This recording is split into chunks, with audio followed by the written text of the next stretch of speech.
ผู้ชายวัย40ทุกวันนี้ปี1986พี่แดนนี่ดูแลตัวเองเมนเทนความเป็นสุขภาพดีวันนี้เนี่ยมันเหลือกิจกรรมอะไรบ้างที่ยังคงทำอยู่แล้วก็อยากจะแนะนำอะไรที่แบบว่ามันเป็นเรื่องที่ไม่ต้องทำก็ได้เป็นความคิดที่ผิดๆอะไรเงี้ยโดยคร่าวๆตอนนี้พี่เมนเทนยังไงบ้างฮะชีวิตร่างกายสุขภาพก็เล่นเวทแล้วก็คาร์ดิโอครับก็เล่นเวทที่ประมาณ4 วันแล้วก็คาร์ดิโอวันละ30 นาที4 วันต่ออาทิตย์เหมือนกันแล้วก็คุมอาหารก็เรียกว่าเป็นพื้นฐานเลยนะแต่ว่าต้องทำสม่ำเสมอมันต้องทำสม่ำเสมอครับมีหยุดไหมพี่ยาวๆมาเลยชีวิตอยู่กับการเล่นเวทมีช่วงผ่าตัดหยุดเนี่ยผมผ่าตัดมาประมาณสัก10 กว่าที่ได้อะอ๋อผมเห็นในข่าวมันลงในข่าวว่าพี่แดนนี่ฟิตเวย์เนี่ยเส้นเอ็นเปื่อยยุ่ยแล้วก็ฉีกขาดทั่วร่างกายใช่ผมผ่ามา17 ครั้งอ่ะเดี๋ยวนะพี่ช่วงนึงผมก็ไปศึกษาเกี่ยวกับพวกการผ่าเนี่ยนะผมเคยเห็นประโยคเนี้ยครั้งเดียวคือข่าวคุณทักษิณชินวัตรผมเพิ่งมาเห็นพี่อีกคนหนึ่งเนี่ยที่เป็นเส้นเอ็นเปื่อยยุ่ยแต่ว่าอันนี้พี่เป็นจริงๆถูกไหมเป็นครับเป็นจริงแล้วมันเป็นยังไงพี่ผมมีที่มันขาดแบบขาดทีเดียวไปเลยนะไอ้แบบนี้รักษาง่ายเช่นเราเล่นใช่ไหมแล้วเราพลาดแล้วมันขาดปึ๊กไปเลยไอ้แบบนี้มันเป็น acute มันไม่เป็น chronic คือมันต่อง่ายไอ้พวกเปื่อยยุ่ยเนี่ยมันจะเกิดจากการค่อยๆสะสมมันขาดนิดเดียวแล้วร่างกายมันก็ซ่อมใหม่คราวนี้เวลามันซ่อมใหม่เนี่ยมันไม่ได้กลับมาเป็นเนื้อเอ็นละมันก็จะเป็นแคลเซียมมาโปะแล้วมันก็ขาดอีกแล้วมันก็โปะอีกขาดอีกโปะอีกขาดอีกก็โปะอีกอย่างเงี้ยแล้วผมก็ทำแบบเนี้ยซ้ำๆไปเรื่อยๆจนในเอ็นผมเนี่ยมันมีสิ่งที่เขาเรียกว่าเนื้อตายถ้าศัพท์หมอเขาเรียกว่าเนโครซิสอะครับอยู่ในเนื้อเอ็นเยอะผมก็เลยต้องไปทำการตัดไอ้เนื้อตรงนี้ออกเนี่ยแล้วก็เอาเอ็นใหม่เนี่ยใส่เข้าไปคราวนี้ถามว่าเอ็นเอามาจากไหนเอามาจากศพครับผมก็ต้องไปซื้อแล้วก็นำเข้าไอ้เอ็นเนี้ยมาเพราะว่าที่เมืองนอกเนี่ยเขาก็จะมีบริจาคร่างกายสมมุติว่ามีคนรถชนอะไรก็เสียชีวิตขึ้นมาเขาก็จะเอาเอ็นอาจจะเป็นเอ็นที่แฮมสตริงหรือไม่ก็เอ็นที่น่องอัดแล้วก็ฉายรังสีโดสออนเก็บเอาไว้แล้วเราก็เอาเอ็นเนี้ยเข้ามาแปะเนี่ยศอกซ้ายผมก็มีเอ็นอันนั้นอยู่เดี๋ยวพี่สาเหตุของการที่พี่เอ็นเปื่อยยุ่ยทั้งร่างกายมันเกิดจากอะไรที่ว่าคนมันจะได้แบบว่าเวทอย่างเดียวเราออกกำลังกายมันเลยเป็นใช่เวทอย่างเดียวคือผมชอบเล่นหนักๆผมมีความคิดเรื่องวิถีลูกผู้ชายรุนแรงมากว่าความทรมานความซัฟเฟอร์ความเจ็บเนี่ยมันจะเป็นตัวที่จะตัดสินระหว่างคนที่จะมีกล้ามกับไม่มีกล้ามโนเพโนเกนจะว่าอย่างนั้นก็ได้ครับแต่ว่าคอนเซ็ปต์มันสุดตรงกว่านั้นอีกเพราะว่าผมรู้อยู่ว่าไอ้สิ่งที่ผมทำอ่ะมันผิดหลักหมดเลยแต่ว่าถ้าไม่ทำมันก็ไม่ใช่ลูกผู้ชาย What คือถ้าเป็นลูกผู้ชายเนี่ยถ้าเจ็บเนี่ยมันก็ต้องอดทนต่อไงแต่ลูกผู้ชายมันคงไม่หยุดอยู่บ้านแล้วเอาน้ำแข็งมาประคบเนี่ยความคิดมันจะเป็นประมาณเนี้ยแล้วผมก็จะไปให้หมอเนี่ยฉีดโคติโซนให้ไปจิ้มเข็มไปอะไรก็แล้วแต่เพื่อที่จะทำยังไงก็ได้ที่จะให้สามารถที่จะไปยกได้ผมทำแบบนี้ไปแล้วเอ็นเข่าผมขาดใช่ไหมพอเอ็นเข่าผมขาดเนี่ยผมก็ไปเย็บเอ็นเข่าแต่ว่าเอ็นศอกผมยังดีอยู่ไงเอ็นศอกยังดีอยู่ก็ผมก็ไปเล่นจนเอ็นศอกมันพังพอศอกพังเข่าพังแล้วคราวนี้ผมก็ยังเหลือไหล่อยู่ผมก็ไปเล่นจนไหล่มันพังเชี่ยเลยถึงจุดหนึ่งปุ๊บผมก็พังหมดทุกอย่างเส้นประสาทก็ยืดหลังก็เบี้ยวมันพังหมดทุกอย่างปุ๊บผมก็เลยเหมือนกับแบบว่าประมาณสักช่วงปี2020ครับผมก็เลยคิดแล้วว่าผมน่าต้องหยุดวิถีนี้แล้วแหละถึงเวลาละใช่คือหมายถึงว่าหลังจากประมาณ5 ปีอ่ะน่าต้องเหมือนใจเย็นลงอย่างเงี้ยคือลูกผู้ชายไม่น่าจะต้องพิสูจกันทางนี้แล้วผมก็ไม่ได้คิดได้แบบนั้นนะไม่ได้คิดแบบนั้นสภาพร่างกายมันไปไม่ได้คือผมไม่ได้คิดได้แต่ว่ามันเหมือนเรียกว่าโดนบังคับด้วยร่างกายถูกคือผมลงบันไดนี่ผมลงไม่ได้นะลงสลับขาไม่ได้นะผมต้องค่อยๆลงทีละขาอย่างเงี้ยแล้วผมก็เล่นเวทไม่ได้เลย3 ปีมันต้องหยุดทำความเข้าใจก่อนคือจริงๆแล้วการออกกำลังกายถ้าไม่ได้ออกกำลังกายหนักเกินไปแล้วมีการพักผ่อนมันก็ไม่เป็นใช่ไหมฮะก็ไม่เป็นใช่คือจริงๆแล้วการบาดเจ็บก็เป็นเรื่องปกติในการออกกำลังกายคือการที่จะเป็นแบบผมได้เนี่ยต้องโง่แบบมันต้องโง่จริงๆเลยคือการออกกำลังกายไม่ได้ทำให้คนบาดเจ็บได้ขนาดนั้นคนที่เป็นแบบนี้มีน้อยมากคือเป็นเหมือนถ้าเกิดว่าดูแมดแม็กฟิลลี่โหลดก็เหมือนกับไอ้พวกวอลบอยที่แม่งฉีดแบบฉีดใส่ปากตัวเองมันเป็นการพิสูจน์กับตัวผมเองข้างในมันไม่มีใครบังคับไงถ้าผมไม่ทำเนี่ยผมก็จะรู้สึกผิดทั้งคืนแล้วก็นอนไม่หลับว่าเรามันขี้ขลาดเรามันไม่กล้ากลับไปยกไอ้ความเจ็บแค่นี้ทำไมทนไม่ได้พี่ครับผมขอถามอันนี้เป็นความรู้ไอ้ลักษณะแบบเนี้ยมันนับว่าเป็นปัญหาทางจิตแบบว่าผมเคยได้ยินคำว่า muscle dysmorphia อะไรสักอย่างนึงเป็นแบบว่าคล้ายๆมันจะคนละแบบอันนั้นมันจะเหมือนแบบอาจจะกลัวว่าตัวเล็กหรืออะไรแบบเนี้ยแต่ผมไม่ได้เป็นแบบนั้นคือผมไม่ได้สนใจขนาดกล้ามผมไม่ได้สนใจน้ำหนักที่ยกได้แต่ผมตั้งคำถามว่า มันได้สู้ได้แลกทุกอย่างเท่าที่มีแล้วหรือยังถ้าได้แลกทุกอย่างเท่าที่มีแล้วโอเคลูกผู้ชายต่อให้แขนจะเล็กลงแต่ถ้าได้แลกทุกอย่างแล้วเจ๋งแต่ถ้าเกิดค่อยๆเล่นแบบพอดีสติมูเลตกล้ามเนื้อให้มันได้ตามทฤษฎีไอ้แบบนี้ถ้าภาษาผมนะตุ๊ด อย่างนี้ไม่ใช่เป็นผู้ชายภาษาผมในหัวนะแต่ผมก็เกรงใจเพศที่สามมากแต่ในหัวมันตุ๊ด โดนนะ ผมก็ โด นั่ง นนะ ถามว่าเป็นตุ๊ดเป็นอะไรหรือเปล่าเนี่ยในหัวผมมันเป็นอย่างนั้นเลยผมก็รู้สึกแย่มากอ่ะแล้วมัน แล้ว จะว ปั น จจุบัน อยู่อย่างเงี้ย ปัจจุบันเป็นยังไงฮะ ตอนนี้นะฮะปรงฮะ ปรงแล้วนะ ผมก็ไม่ได้เล่นหนัก ก็คือออกกำลังกายตามปกติเท่าที่ออกได้ ออกกำลังกายตามปกติอะไรอย่างเงี้ยครับตอนนี้ผมก็ไม่ได้มีวิถีแบบนั้นแล้วใช่ คือตอนนั้นเนี่ยผมมันมีปัญหามากตอนที่ผ่าตัดเนี่ยผมก็เบี่ยงมาอินกับคอนไฟแนนซ์ อ๋อ เหมือน โอเค มันต้องชิฟอะถูกป่ะมันต้องชิฟคือผมก็เจ็บผมก็ไม่ได้อยากเล่น แต่ผมก็มีปัญหาว่าผมจัดการกับความรู้สึกตัวเองไม่ได้ ที่รู้สึกว่าตัวเองตุ๊ดผมก็เลยต้องหาอะไรบางอย่างมาเบี่ยง ผมก็เลยไปพยายามอินกับทางควอนไฟแนนซ์อะไรก็ได้ที่มันได้ใช้ความเข้มข้นความอะไรอย่างเงี้ยจากจุดนั้นมันก็ค่อยๆที่จะทำใจได้ ทุกวันนี้ก็คือเหลือแต่เมนเทนอย่างเดียวไม่ได้แบบว่าต้องเอาให้แบบว่าชีวิตกูหาไม่กูต้องแบบว่าสละพีชีพจนกว่ากูจะยกไม่ไหวจนกว่ากล้ามเนื้อมันจะปริขาด คือผมอะชอบพี่หลงลงลายนะก็คือเหมือนไปฟังเพลงแกแล้วก็คิดได้ว่าสุดท้ายอะลูกผู้ชายที่แท้จริงอะมันต้องต่อสู้ทางจิต หมายความว่าเราไม่ต้องยึดติดกับการมีกล้ามกับการพิสูจน์ว่าตัวเองเป็นลูกผู้ชาย แต่ว่าเราสามารถที่จะจัดการกับความรู้สึกตัวเองได้เนี่ยอันเนี้ย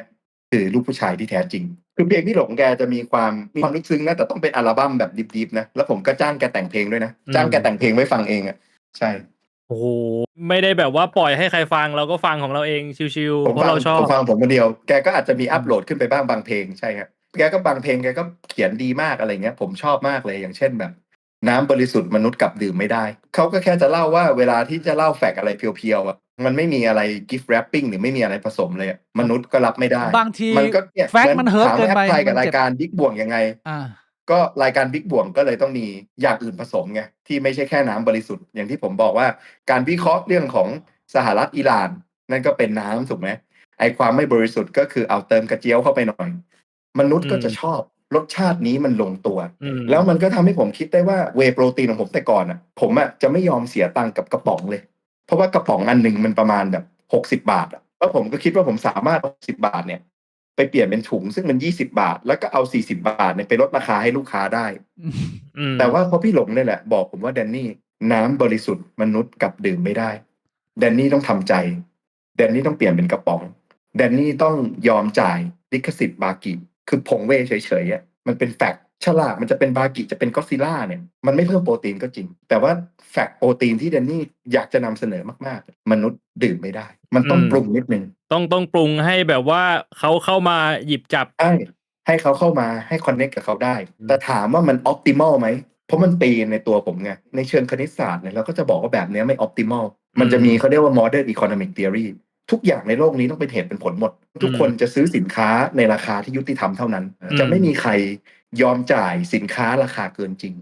แต่ว่าทฤษฎีเนี้ยคนที่คิดออกมาเนี่ยเขาก็ได้รางวัลโนเบลนะแล้วมันเรียกว่า modern แต่ได้ปี 1950 กว่านะแต่ว่ามันมีคนหนึ่งมันคิดเป็นทฤษฎี behavioral แทนเป็นพฤติกรรมเศรษฐศาสตร์ behavioral finance ครับ คนเนี้ยคิดในปี 2000 แล้วบอกว่ามนุษย์เนี่ยโง่กว่าหมูก็บอกว่าไอ้คนที่คิดทฤษฎีไอ้ modern economic theory อันเนี้ยมันบอกว่ามันต้องใช้เวลา20 ปีในการคิดอ่ะ ครับ ซึ่งอันนั้นอ่ะมันบอกว่าคนทุกคนน่ะเป็นยิ่งกว่า AI อีกนะคือสามารถเข้าถึงแฟกต์ทุกอย่างได้หมดเลย เช่นมองขวดน้ำขวดเนี้ยแล้วบอกได้เลยว่าราคายุติธรรมขวดน้ำขวดเนี้ยอยู่ที่เท่าไหร่คำว่าราคายุติธรรมเนี่ยคือเป็นการคิดแบบ inside out เลยนะคิดได้ว่าต้นทุนที่แท้จริงของพลาสติกเนี้ยอยู่ที่กี่บาทน้ำหนักเท่าไหร่อะไรยังไงคำนวณกลับมาลงภาษีราคายุติธรรมแล้วบวกกำไรให้ไม่เกิน 10% แล้วนั่นจะเป็นราคาที่จ่ายอันนี้คือ modern economic theory ทฤษฎีที่บอกโง่กว่าหมูเขาบอกว่าอ๋อถ้าเกิดคุณอยากจะขายน้ำขวดนี้ราคา6 บาทใช่ไหมให้คุณสร้างน้ำขวดนี้ราคา5 บาทมาตั้งข้างๆกันแล้วคุณก็ยกตัวอย่างหาน้ำขวดที่3มาเป็นอันนี้เป็นเมาส์นี่นะเนี่ยแล้วอันเนี้ยตั้งป้ายว่า15 บาทแล้วตั้งกันตรงกลางเนี่ยว่า6 บาทแล้วตั้งกันเนี่ยว่า5 บาทในยี่ห้อเดียวกันแล้วคนจะหยิบอัน6 บาทเสมอเพราะว่ารู้สึกว่าเฮ้ยมันดีกว่า5 บาทเว้ย แต่ถูกกว่า มันไม่แพงขนาด15 บาทแต่ข้างในอ่ะน้ำเดียวกันได้เลยเพราะว่ามนุษย์ใช้ relative comparison หมายถึงว่าการเปรียบเทียบแบบไวๆแต่จะให้การเปรียบเทียบแบบไวๆต้องมีอะไรให้เขาอยู่ตรงหน้าและอันเนี้ยจะถูกใช้บ่อยมาก เขาเรียกว่าเป็น anchoring method หมายความว่ามันถูกใช้ในพวกการสมัคร subscription สังเกตเขาจะทำราคา1 เดือนมาแพงๆทำราคา6 เดือนแล้วก็ทำราคาปีหนึ่งมา แล้วมันจะมีราคาหนึ่งในนั้นน่ะที่เราเห็นแล้วรู้สึกว่าเฮ้ยมันคุ้มค่ามากเลยว่ะแต่ถ้าเกิดขึ้นราคานั้นมาแค่ราคาเดียวแล้วไม่ได้เทียบราคาอื่นให้ดู คนก็อาจจะซื้อน้อยลง ไม่คุ้มค่า ใช่ เพราะว่ามนุษย์เป็น anchoring มนุษย์ไม่ได้เป็นเหตุผล โอ้ my god อย่างโหด คือไม่เคยได้ยินนะ แต่ว่าพอฟังดูแล้วเริ่มเข้าใจแล้วว่าทำไมพี่แดนนี่ถึงแบบว่ามีธุรกิจเป็นพันล้านได้ มันเหมือนว่าแบบไม่ได้ หลา ใช้ ยอย่าง วิธีนี้กับลูกค้านะหมายถึง ไม่แต่ว่าห ผม ลายๆ แค่ อย่างมันเหมือนคือดูพี่เข้าใจว่าเหมือนศึกษาแนวเรื่องของการทำธุรกิจรวมถึงเรื่องของพฤติกรรมมนุษย์มาเยอะอะไรเงี้ยว่าแบบลูกค้าน่าจะแบบว่ามีพฤติกรรมประมาณไหนขายได้ประมาณไหนอะไรอย่างงี้ จากที่ผมฟังมาผมขออนุญาตย้อนกลับไปคือเรื่องการที่พี่มาทำตรงนี้แล้วมันก็รบกวนจิตใจพี่อยู่นานแล้วพี่ก็มียกตัวอย่างของศิลปินคนนู้นนักปราชญ์คนนี้ที่ตอนนี้ทำให้พี่แบบเหมือนกับว่าเปลี่ยนมุมมองแล้วคือผมเข้าใจถูกไหมว่าไอตอนก่อนหน้านี้เนี่ยไอความป่วยความเสพติดของพี่เนี่ยมันเป็นเหมือนกับว่าเป็นปมในจิตใจเหมือนที่หลายๆคนเขาพูดหรอว่าไม่ใช่ทุกคนอ่ะคนจำนวนมากก็ออกกำลังปกติแต่ว่ามันมีคนจำนวนหนึ่งที่เข้ายิมไปแบบเสพติดเพราะว่ามันพยายามจะไปฟิกซ์ปมหรือว่าปัญหาในตอนเด็กหรือเรื่องของอะไรอย่างเงี้ยมันมีความเกี่ยวข้องไหมพี่กว่ามันจะมาแกะได้ตอนโตเนี่ยผมว่ามันมีส่วนอยู่แล้วแล้วก็ผมต้องบอกว่าการเล่นกล้ามเนี่ยโดยเฉพาะผสมกับการใช้ยาเนี่ยคือผมต้องบอกผมใช้อนาโบลิกก็คือใช้ฮอร์โมนเพศชายนั่นแหละคืออย่างนี้ก่อนการใช้อนาโบลิกมีหลายระดับใช้เยอะใช้น้อยใช้ปานกลางอะไรแต่ผมไม่ใช่นักกล้ามระดับโปรที่ไปใช้เยอะนะฮะคราวเนี้ยผมต้องบอกว่าพอเราเข้ายิมแล้วเรามีกล้ามเนี่ยสังคมเนี่ยจะปฏิบัติดีขึ้นกับเราโดยอัตโนมัติใช่คือสมมติว่าคนคนหนึ่งเนี่ยเริ่มต้นจากหุ่นไม่ดี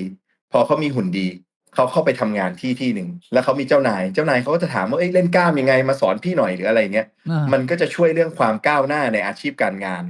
มันจะช่วยทำให้จากการที่เป็นคนคุยไม่เก่งก็จะมีแต่คนเข้ามาคุยเข้ามาทักมีเสน่ห์มีบุคลิกดีถูกครับหรือแม้กระทั่งการเล่นกล้ามโดยที่ไม่ได้ใช้ยาก็ตามเวทเทรนนิ่งเนี่ยไปเปิดดูได้เลยเบเนฟิตต่อ mental นะเบเนฟิตต่อทางด้านจิตใจนะคือ self confidence หมายความว่าคนที่เล่นเวททุกคนน่ะสุดท้ายมันจะพัฒนาในเรื่องของ self confidence ขึ้นมาพอมันมี self confidence แล้วสังคม validate สังคมก็เหมือนกับแบบให้การยอมรับปฏิบัติกับเขาดีขึ้นอาจจากแต่ก่อนสมมุติว่าอ้วนไม่มีใครสนใจเลยพอมีกล้ามปุ๊บสังคมปฏิบัติเปลี่ยนไปเพศตรงข้ามปฏิบัติเปลี่ยนไปคนพวกนี้ก็จะมาเสพติดยิมเพราะว่ามันทำให้เขาได้ในสิ่งนั้นแต่เสพติดการออกกำลังกายจริงๆเลยอ่ะผมว่ามันแยกเป็นคนละเรื่องกันผมต้องบอกเพราะกายเป็นกีฬาแอสเตติกนะมันเป็นกีฬาความงามมันไม่ใช่กีฬาเพอร์ฟอร์แมนซ์กีฬาเพอร์ฟอร์แมนซ์มันจะเป็นเหมือนแบบฟุตบอลพาวเวอร์ลิฟติ้งหรืออะไรแบบเนี้ยโอ้แล้วพี่บวงมีอะไรจะถามพี่แดนนี่เพิ่มเติมเกี่ยวกับการออกกำลังกายเพราะว่าตอนนี้พี่บวงเขากำลังฟิตร่างกายอยู่ครับก่อนหน้านี้เนี่ยพี่บวงเขาเป็นเกมเมอร์นั่งเปื่อยอยู่ในเก้าอี้ตัวเองวันๆแล้วแต่ช่วยตัวเอง 6-7 ครั้งต่อวันเนี่ยแล้วตอนนี้เนี่ย เมื่อประมาณ2 เดือนที่ผ่านมาพี่บวงเขาเพิ่งจะเปลี่ยนตัวเองแล้วก็เข้ายิมตอนนี้เข้ากับจันมิงให้คือคำแนะหลักนำๆผมบอกว่ามาออกกำลังกายเพราะว่าหมอบอกแหละเมื่อปลายปีที่แล้วอะผมไม่ได้ออกกำลังกายมานานมากแล้วอยู่ๆผมอยากจะมาวิ่งผมก็ไปวิ่งเลยในหมู่บ้านเนี่ยวิ่งปรากฏว่ามันปวดเรื้อรังไป3 เดือนแล้วพอผมไปหาหมอเขาก็บอกไม่มีอะไรมากเป็นรองช้ำอายุเยอะแล้วน้ำหนักเยอะก็ให้ลดน้ำหนักผมก็เลยแบบว่าเริ่มลดน้ำหนักแต่ว่าด้วยความที่เราไม่รู้นะที่บ้านมีดัมเบลอยู่อันนึงก็ยกดัมเบลที่บ้านแบบว่าซิทอัพที่บ้านวิดพื้นที่บ้านอะไรเงี้ยแต่ว่าผมก็เล่าให้ฟังในสตรีมอย่างเงี้ยครับปรากฏว่าคนดูเขาใจดีเขามีอยู่คนนึงเขาเป็นเทรนเนอร์อยู่แถวบ้านผมเขาบอกเนี่ยผมฟังพี่ตลอดเลยแล้วผมมีบัตรเข้ายิมฟรีอาทิตย์นึงถ้าสนใจแบบมาเข้ายิมแล้วเดี๋ยวผมเทรนให้ผมก็ไปเทรนกับเขาโอ้ผมจำได้เลยผมไปวันแรกเขาให้ผมแบบว่าลุกนั่งแล้วก็สควอตบาร์ครับบาร์เปล่า20 โลผมลงไปแล้วผมลุกไม่ขึ้นแค่20 โลผมรู้เลยผมก็เลยรู้เลยว่าเป็นเรื่องปกติผมเลยรู้ตัวเลยว่าร่างกายผมอ่อนแอขนาดไหนแล้วคือที่หนักกว่านั้นที่มันทำให้ผมเห็นภาพเลยก็คือน้องเขาเป็นผู้ชายกับผู้หญิงเป็นแฟนกันเขาก็แบบชอบดูผมทั้งคู่น้องผู้หญิงที่เป็นแฟนของน้องเทรนเนอร์เขาก็มาออกกำลังกายด้วยคือเขาสควอต60 โลขึ้นแบบ10 ทีของผม20 โลผมทีเดียวผมไม่ขึ้นแล้วอ๋อไอ้เชี่ยร่างกายเรามันอ่อนแอมากที่ออกกำลังกายที่บ้านเนี่ยมันไม่ได้ผลเลยแล้วเขาก็เทรนอยู่ผมอาทิตย์นึงผมก็เลยได้เข้าใจว่าโอ้โหการมีเทรนเนอร์เนี่ยมันสำคัญขนาดไหนเทรนเนอร์เขาจะช่วยได้เยอะรู้ลิมิตของเราทำให้เราร่างกายพัฒนาไปไวพอบทอาทิตย์นึงเนี่ยน้องมิงเนี่ยเขาก็เป็นคนดูอีกคนหนึ่งเหมือนกันเขาก็บอกว่าเขาเป็นเทรนเนอร์เขาก็สนใจจะมาช่วยผมออกกำลังกายเนี่ย มันก็เลยมาเรื่อยๆครับก็ค่อยๆออกกำลังกายแล้วก็ดูเรื่องกินอาหารด้วยอะไรเงี้ยตอนนี้ก็เลยเหมือนอยู่ในจุดที่แฮปปี้อยู่สอบถามเป็นข้อมูลเพื่อความรู้ส่วนตัวความรู้เรื่องการออกกำลังกายผมน้อยผมเคยเปิดไปดูคลิปตาม YouTube ว่ามันจะมี Kegel exercise ครับที่แบบว่ามันจะแบบว่ามีท่าให้เราเด้าอะไรเงี้ยแล้วก็แบบเพิ่มความเจียวแข็งแบบว่าโอ้โหพุ่งปลื้ดเลยอะไรเงี้ยแล้วผมก็มีเคยมาคุยกับพี่บวงว่าอันนี้มันเป็นมาร์เก็ตติ้งหรอวะมันเพราะประกันไม่มาร์เก็ตติ้งเป็นจริงฮะยังไงพี่โอ้Kegelนี่มันช่วยจริงเหรอฮะกล้ามเนื้อตรงนี้มันก็จะกันพวกปัสสาวะเล็ดอะไรอย่างเงี้ยแต่ถ้าเกิดเราฝึกตอนที่เราหนุ่มๆมันก็ทำให้น้ำพุ่งไกลขึ้นอันนี้ผ่านการพิสูจน์มาแล้วนะพี่อันนี้ไม่ใช่เป็นแน่นอนก็มันเป็นเมคานิกกลอ่ะมันแข็งแรงขึ้นมันก็ต้องยิงได้ไกลขึ้นอ่ะแสดงว่าสุขภาพกายของเรากับสุขภาพทางเพศมันแปรผลมันลิงก์กันอยู่แล้วตรงกันลิงก์กัน100%อยู่แล้วฮะไม่มีที่แบบว่าโอ้โหถ่ายรูปหุ่นดีๆบึกๆแต่ว่าเจียวนิ่มไม่มีนะส่วนใหญ่ก็คือจะเกี๊ยวถ้าเกิดว่าข้างบนแข็งโป๊กเจียวก็ต้องไม่มีถ้าแบบนั้นเนี่ยต้องมีปัญหาจากการใช้ยาอะไรบางอย่างอ๋ออันนั้นคืออาจจะใช้ยาเยอะเกินบางทีมันมียาบางตัวมันไปกดความรู้สึกทางเพศครับอ๋อแต่ยาหลายตัวส่วนใหญ่มันจะไปกระตุ้นหลักก็คือคูณ4อ่ะถ้าใช้อยู่7ใช่ไหมเราก็ไปเลย28วันหนึ่งรอบตะกี้นี้บอกว่าชักอยู่7ใช่ไหมมันก็จะกลายเป็นคูณ4อ่ะถ้าไปออนไซเคิลยังไงคือคูณ4อะไรนะอันนี้ผมได้ยินมาเหมือนกันหลักการมันคือฮอร์โมนเทสโทสเตอโรนใช่ไหมฮะใช่ครับซึ่งมันเป็นฮอร์โมนเพศชายที่ยิ่งมีเยอะเราก็จะยิ่งมีอารมณ์ทางเพศเยอะถูกครับหมายความว่าถ้าสมมติปกติเราเป็นคนมีอารมณ์ทางเพศเยอะอยู่แล้วเราไปใช้ฮอร์โมนอีกมันก็จะยิ่งทวีคูณขึ้นไปอีกคือพวกคอร์สยาพวกเนี้ยเขาก็จะมีการขายกันตามเน็ตนะเขาก็อาจจะแบบคอร์สหนึ่งปัก10,000 20,000อะไรก็แล้วแต่ประเภทยาแล้วแต่จำนวนยาหรืออะไรเงี้ยนะแต่ว่าปัญหาที่สุดเลยนะที่ผมเคยคุยกับอาจจะเป็นคนรู้จักเงี้ยที่เขาเล่นพวกเพาะกายอะไรเงี้ยแดนนี่ค่ายาแม่ง10,000เดียวเองว่ะแต่ตอนเนี้ยแม่งที่ไปที่เดอะลอร์ดเนี่ยแสนกว่าบาทแล้วติดเดือนเนี่ยคือพวกนี้มันจะมีค่ากินค่ายาค่าเวย์ค่ายิมไอ้ค่ายิมไม่ต้องพูดถึงเล็กน้อยถูกปะแต่ค่าที่ใหญ่สุดเนี่ยคือค่าตีกะหรี่ คือเวลาที่มันออนไซเคิลปุ๊บมันเงียบมากมันก็จะแบบมันอยู่แถวประชาอุทิศมั้งตอนนั้นแล้วมันไปเดอะลอร์ดมันเท่าไหร่2,500อะไรอย่างเงี้ยใช่ไหมแล้วตัวท็อปก็10,000อะไรอย่างเงี้ยสมัยนู้นนะถ้าเกิดว่าอยากจะประหยัดเนี่ยเอาเทคนิคเพื่อนผมไปใช้ได้นะพี่แดนนี่ปีคนแค่ได้ครึ่งราคานะมึงไปเอามาจากไหนเนี่ยพี่บิ๊กไม่ใช่เหรอไม่ใช่ผมจะบอกว่าเรื่องเนี้ยผมมาเคยศึกษานะยังไงพี่ศึกษาด้วยเรื่องนี้ชีวิตมากใช่ไหมคือผมมาชอบปรัชญาชีวิตมากแล้วผมก็ไปเจออยู่ที่หนึ่งแต่ผมไม่ได้ขึ้นนะผมไปที่หัวเฉียวกับไปที่คลองหลอดเนี่ยขายตัวอายุ150 บาทต่อครั้งโอ้โหราคาดีเลย ตอนนี้ผมไม่รู้ราคาขึ้นหรือยังตอนนั้นผมไปประมาณปี2019 7 ปีฮะ2562อะไรอย่างเงี้ยใช่ถ้าใครมาบอกสวนลุม500เนี่ยอันนี้ไม่ได้ละพรีเมียมเกินแพงไปนะนี่150แล้วห้องนี่100แต่ปัญหาคือสบู่ก้อนนะห้องน่ะไม่เป็นไรพี่ไม่ซีเรียสราคานี้เขาได้ตังค์นี่แหละครับแล้วก็ที่หัวเฉียวเนี่ยคือ300แต่ค่าห้องก็แพงค่าห้อง300มันเลยรวมเป็น600โอ้แพงห้องผมชอบศึกษาเรื่องนี้มากไป observe ว่าคนที่มาเที่ยวที่เนี้ยเขามีพฤติการยังไงแล้วผมนั่งรถวอลโว่ไปที่แบบเนี้ยนึกออกปะแล้วตัวปกติมันจะมีแต่กระบะมาคนงานมาเป็น10แล้วผมนั่งวอลโว่ไปแล้วผมก็ลงไปคนเดียวพี่แล้วก็ไปกับพี่คนขับอีกคนนึงไป2 คนบัดดี้ก็ลงไปโดนป้าที่เขานั่งอยู่แถวนั้นแซวว่าอะไรป่ะทุกชีวิตปลอดภัยในวอลโว่ทำไมก็เหมือนว่าขับวอลโว่ไปไงเหมือนกับเขาแซวประมาณเนี้ยใช่คราวเนี้ยผมก็ไปนั่งดูคนจ่ายตังค์เขากำแบงค์กำเหรียญมาเลยนะเหมือนเขาแบบต้องการมากคือเราเห็นป้าใช่ไหมเราแบบว่ามันจะไหวเหรอวะแต่อันนี้คือแบบคือคลาดเต็มที่คือกำแบบกำเหรียญมาเลยแล้วก็จ่ายเคาะกระปุกมาเลยใช่แล้วก็ผมก็จะไปคุยกับผู้หญิงตรงนั้นหลายๆคนแล้วก็มีคนหนึ่งที่ผมไปคุยคนเนี้ยเขาพิเศษเขาจะนั่งเรียงเป็นแบบยังไงหัวเฉียวมันเข้าไปมันจะเป็นเหมือนลานจอดรถรูปตัวยูแล้วมันก็จะมีคนนั่งตามขอบตัวยูแต่มันจะมีคนหนึ่งเว้นเลยแล้วก็จะไม่มีผู้หญิงคนอื่นนั่งกับเขาเลยเขาจะนั่งของเขาคนเดียวเท่านั้นผมก็สงสัยมากว่าคนนี้เป็นอะไรผมก็เลยเข้าไปคุยกับเขาเขาก็บอกว่าสดได้แต่1,000แล้วผมก็เลยไปทราบเรื่องราวมาว่าอ๋อคนนี้เขาเป็นเอดตัวซีเคทเนี่ยตัวแรนะใช่ถูกแล้วผมก็เห็นใช่ไหมว่าที่เดอะลอร์ดเนี่ยราคา10,000และที่เนี่ยราคา100สิ่งที่แตกต่างระหว่าง2ที่เนี้ยคือแกนเดียวเลยคือเวลาที่นั่นอายุ20ที่นั่นอายุ50แค่เวลามันเปลี่ยนไปราคามันก็เปลี่ยนไปคือที่ผมบอกผมชอบศึกษาเรื่องปรัชญาชีวิตนะคือพอเราเห็นเนี่ย150ที่คลองหลอดเนี่ยก็เรื่องนึงนะแก่ที่สุดที่ขายตัวเนี่ย80กว่านะสเปคพี่บวงมันดาร์กผมก็เลยไปทำบุญที่บ้าน หญิงอายุเยอะอะไรนะหญิงสูงอายุอะพอไม่ค่อยมีคนไปทำบุญที่นู่น ผมก็ไปบริจาคที่นู่นนะครับ บริจาคไป500,000แล้วผมก็ขอเขาว่าผมขอคุย ผมมีความต้องการเดียวผมขอคุยกับคนที่พักที่นู่น ก็จะมีแบ่งประเภทไป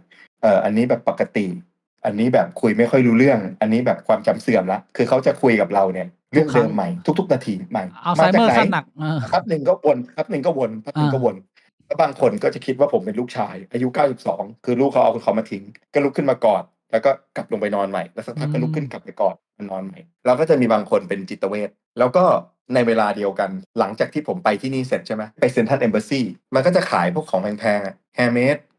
กระเป๋าใบละแบบ2 ล้าน8 ล้าน แล้วผมก็เห็นสาวๆสวยๆใส่อะไรอย่างเงี้ยแล้วผมก็รู้สึกว่าชีวิตเรานะมันก็แค่นี้เอง อันนี้คือเหตุผลที่ผมไป Observe ที่แบบนี้ ไปดู ใช่ไป observe มันรู้สึกฟินในเชิงปรัชญาแต่ว่าผมไม่ใช่สายปรงนะเรียกว่าอะไรมันได้พยายามค้นหาเหตุผลสูงสุดอะ ออกกำลังกายแบบพี่อ่ะจนแบบว่าแม่งแบบ อืม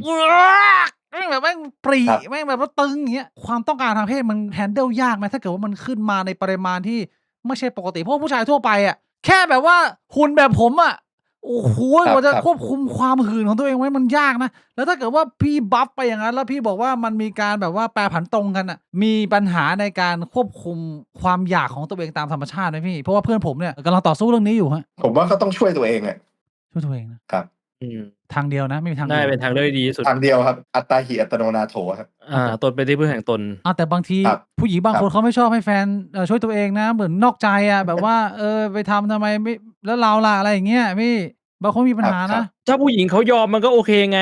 อืม ประเด็นคือเวลาเรามาช่วยตัวเองนี่คือแบบผู้หญิงเขาไม่ยอมไง ครับ ปวดหัวเหนื่ อันเนี้ อย ย จะเป็น ไม่ ปัญ มี หา เวลา แต่ว่ามันก็มีวิธีเบี่ยงเบนความสนใจของตัวเองนะ ยังไงพี่ ยังไงบ้างฮะ เพื่อน ก็ ผม อย่างของผมก็ที่บอกไงถ้าผมได้ทำคณิตหรือได้ทำกฎหมายหรือได้ทำอะไรเงี้ย อ่ามั มันก็เป็นอีกแบบหนึ่งมันก็ได้ใช้ energy divert ไปอีกทางหนึ่ง เชี่ยคือถ้าเกิดว่าข้อสอบแบบว่าเขาเรียกว่าอะไรโอเน็ตมาแล้วบอกว่าถ้ามีอารมณ์ทางเพศเนี่ยต้องทำอะไรมันมีเตะบอลมีต่อยมวยมีคิดเลขเนี่ยพี่แดนนี่กาข้อ คิดเลขเลย คือไอเตะบอลกับต่อยมวยผมก็ไม่ช่วย มันทำให้มันนั่นมากขึ้น ก็ผมไม่ต้องบอกอะไรมากอะผมมียิมอยู่ใช่ไหมแล้วผมก็ไปเล่นเวทตอนเช้าๆแล้วสาวๆก็แต่งตัวแบบเซ็กซี่อะใจผมก็พยายามจะไม่มองนะ อืม แต่ว่าธรรมชาติมันก็ห้ามไม่ได้อะ ครับ มันก็มองอย่างเงี้ย ผมว่า อืม การไปยิมไม่ได้ช่วยให้ควบคุมไอ้พวกอารมณ์ทางเพศอะไรเนี่ยได้ดีขึ้นเลย อืม โดยเฉพาะไปในยิมที่มีสาวๆอยู่หรืออะไรอย่างเงี้ย อืม อันนี้ผมว่าป่วงน่าจะเห็นด้วยแหละ เห็นด้วยครับ คือบาง ครับ ทีมันก็แบบว่า นั่นแหละ เออ มันไม่ได้แบบมันไม่ได้เป็นอย่างนั้นอะคือถ้าเกิดเข้าไปแล้วมันมีแต่แบบไส้กรอกล้วนอะโอเคเข้าใจได้ครับอันนั้นอะดับแน่นอน แต่ว่าในความเป็นจริงมันก็ไม่เป็นอย่างนั้นไง อืม ครับ อ๋อ แล้วเขาแต่งตัวแบบเซ็กซี่แบบเซ็กซี่จริง ทุกวันนี้พี่แดนนี่มีครอบครัวแล้วยังต้องเข้ายิมอยู่เนี่ยหรือว่าผมไม่รู้ว่าพี่สร้างยิมไว้ที่บ้านตัวเองหรือเปล่าหรือยังพี่ยังมีนิสัยไปเข้ายิม ๆ พบปะผู้คน ผมไปเล่นที่ยิมผมเองครับ อ๋อ อ๋อคือ ที่ ไม่มี เครื่องมันโดน ยิมที่ กว่า แบบว่า ที่บ้าน ผมเปิดยิมที่ลาดพร้าว101แล้วก็ที่โชว์ดีซีแล้วก็ที่พระราม2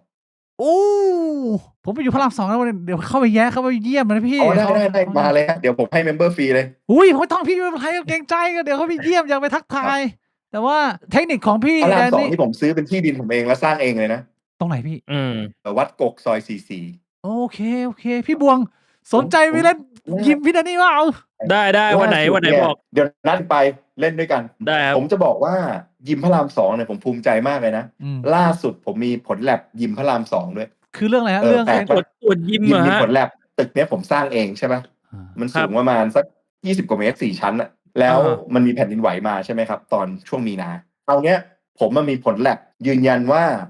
อาคารเนี้ยใช้งานได้หลังแผ่นดินไหว อ๋อ และผมก็มีผลอีกอันหนึ่งที่ผมจ้างวิศวกรเขาทำเกี่ยวกับพวกการประเมินแผ่นดินไหว ครับ มายืนยันเป็นรายงานชิ้นที่2คือรายงานมันแยกกันชิ้นแรกบอกว่าอาคารเนี้ยปลอดภัยหลังแผ่นดินไหวชิ้นที่2บอกว่าถ้าเกิดแผ่นดินไหวอีกรอบหนึ่งอาคารนี้ก็จะทนได้ ก็คือชิวๆเลย สร้างมา ใช่ครับ แบบปลอดภัย ถูกครับใช่ครับก็จ่ายไปประมาณรวมๆน่าจะ400,000ได้2 รายงาน โอ้โห แต่ว่ามันฟินไงมันฟินตรงที่ว่าเนี่ยที่ผมบอกว่ามันตรวจได้ทุกอย่างเลยคือตึกมันก็ไม่เป็นไรตอนนั้นมันก็แค่แบบมีฝ้ามีอะไรหล่นนิดหน่อยแค่นั้นเองนะครับเพราะว่าต้องบอกว่าที่มันอยู่อ่ะกับไอจุดเกิดแผ่นดินไหวอ่ะรอยเลื่อนที่จะเกิดแผ่นดินไหวที่เป็นจุดกำเนิดอ่ะมันอยู่ไกลกรุงเทพเยอะไงคือกว่ามันจะมาถึงกรุงเทพเนี่ยแรงที่มันสั่นมาเนี่ยมันก็เหลือน้อยแล้ว ครับ ถูกไหมฮะ อืม ไอ้ตึกทั้งหลายในกรุงเทพเนี่ยแรงต้านที่มันต้องใช้เนี่ยมันก็เลยไม่เยอะคราวนี้พวกนี้เขาก็จะคำนวณมาว่าโอเคตึกมันสูงประมาณกี่ชั้นรอยเลื่อนที่มันอยู่รอบๆของกรุงเทพเนี่ยมีรอยเลื่อนพม่ารอยเลื่อนภาคตะวันออกรอยเลื่อนตรงนู้นรอยเลื่อนตรงนี้ถ้าจำลองสถานการณ์ที่ว่ากี่ริกเตอร์แล้วแรงสั่นสะเทือนที่มันมาถึงอาคารเนี่ยมันมาถึงแล้วเนี่ยอาคารจะทนได้ไม่ได้ก็มีรายงานตรงนั้นที่บอกว่าอาคารทนได้หมดมันอ่านแล้วมันฟินมากเลยนะมันเทพขนาดไหนรู้ป่ะมันคำนวณย้อนกลับว่าถ้าสมมุติว่ามันมีรอยเลื่อนเกิดขึ้นในรัศมี50กิโลเมตรอาคารก็ยังจะทนได้อยู่ถ้าเท่านั้นเท่านี้ริกเตอร์แต่ณปัจจุบันยังไม่มีข้อมูลทางธรณีวิทยาว่ามีรอยเลื่อนอยู่ตรงนี้คือแผ่นดินไหวจุดกำเนิดมันไม่ได้เกิดได้ทุกที่มันเกิดได้แค่ที่มีรอยเลื่อนครับนะครับ ครับ นั่นแหละเป็นความออฟเซสของผมที่สบายใจที่อาคารมันปลอดภัยแน่นอนสุดท้ายเนี่ยที่เราคุยกันมาถึงตรงนี้เนี่ยมันยังอยู่หัวข้อของการพี่ยังไม่ได้ให้คำแนะนำผมอีกอันหนึ่งคือว่าแล้วสรุปไอ้คีเกิลที่ทำให้มันพุ่งปรีดพุ่งปราดเนี่ยมันมีท่าไหนพี่แนะนำผมหน่อยดิผมสรุปว่าตัวแรกผมก็นึกว่าสตอมบักแวคคูมคือยังไงฮะแวคคูมพี่แนะนำหน่อยก็คือเหมือนกับดึงท้องเข้าไปข้างในอ่ะนึกภาพอย่างนี้ก็ได้ฮะเหมือนฉี่อยู่แล้วก็จะกั้นฉี่มันจะกระดิกกระเจียวตรงนั้นนะรู้สึกไหมครับแล้วก็โฮอย่างนี้ไว้แต่ว่าไม่ได้กั้นหายใจนะฮะอยู่ที่ประมาณสัก20 วิทำแบบนี้เอวเล็กลงด้วยอะไรเล็กลงนะคือเอวเล็กลงด้วยฮะเอวเล็กลงด้วยเอวเล็กลงด้วยเพราะว่ามันแยกเป็น2ส่วนเวลาที่เราเห็นคนเราเอวใหญ่ฮะคือเยอะเท่าเดิมนะไม่เล็กลงครับผมคือเมื่อกี้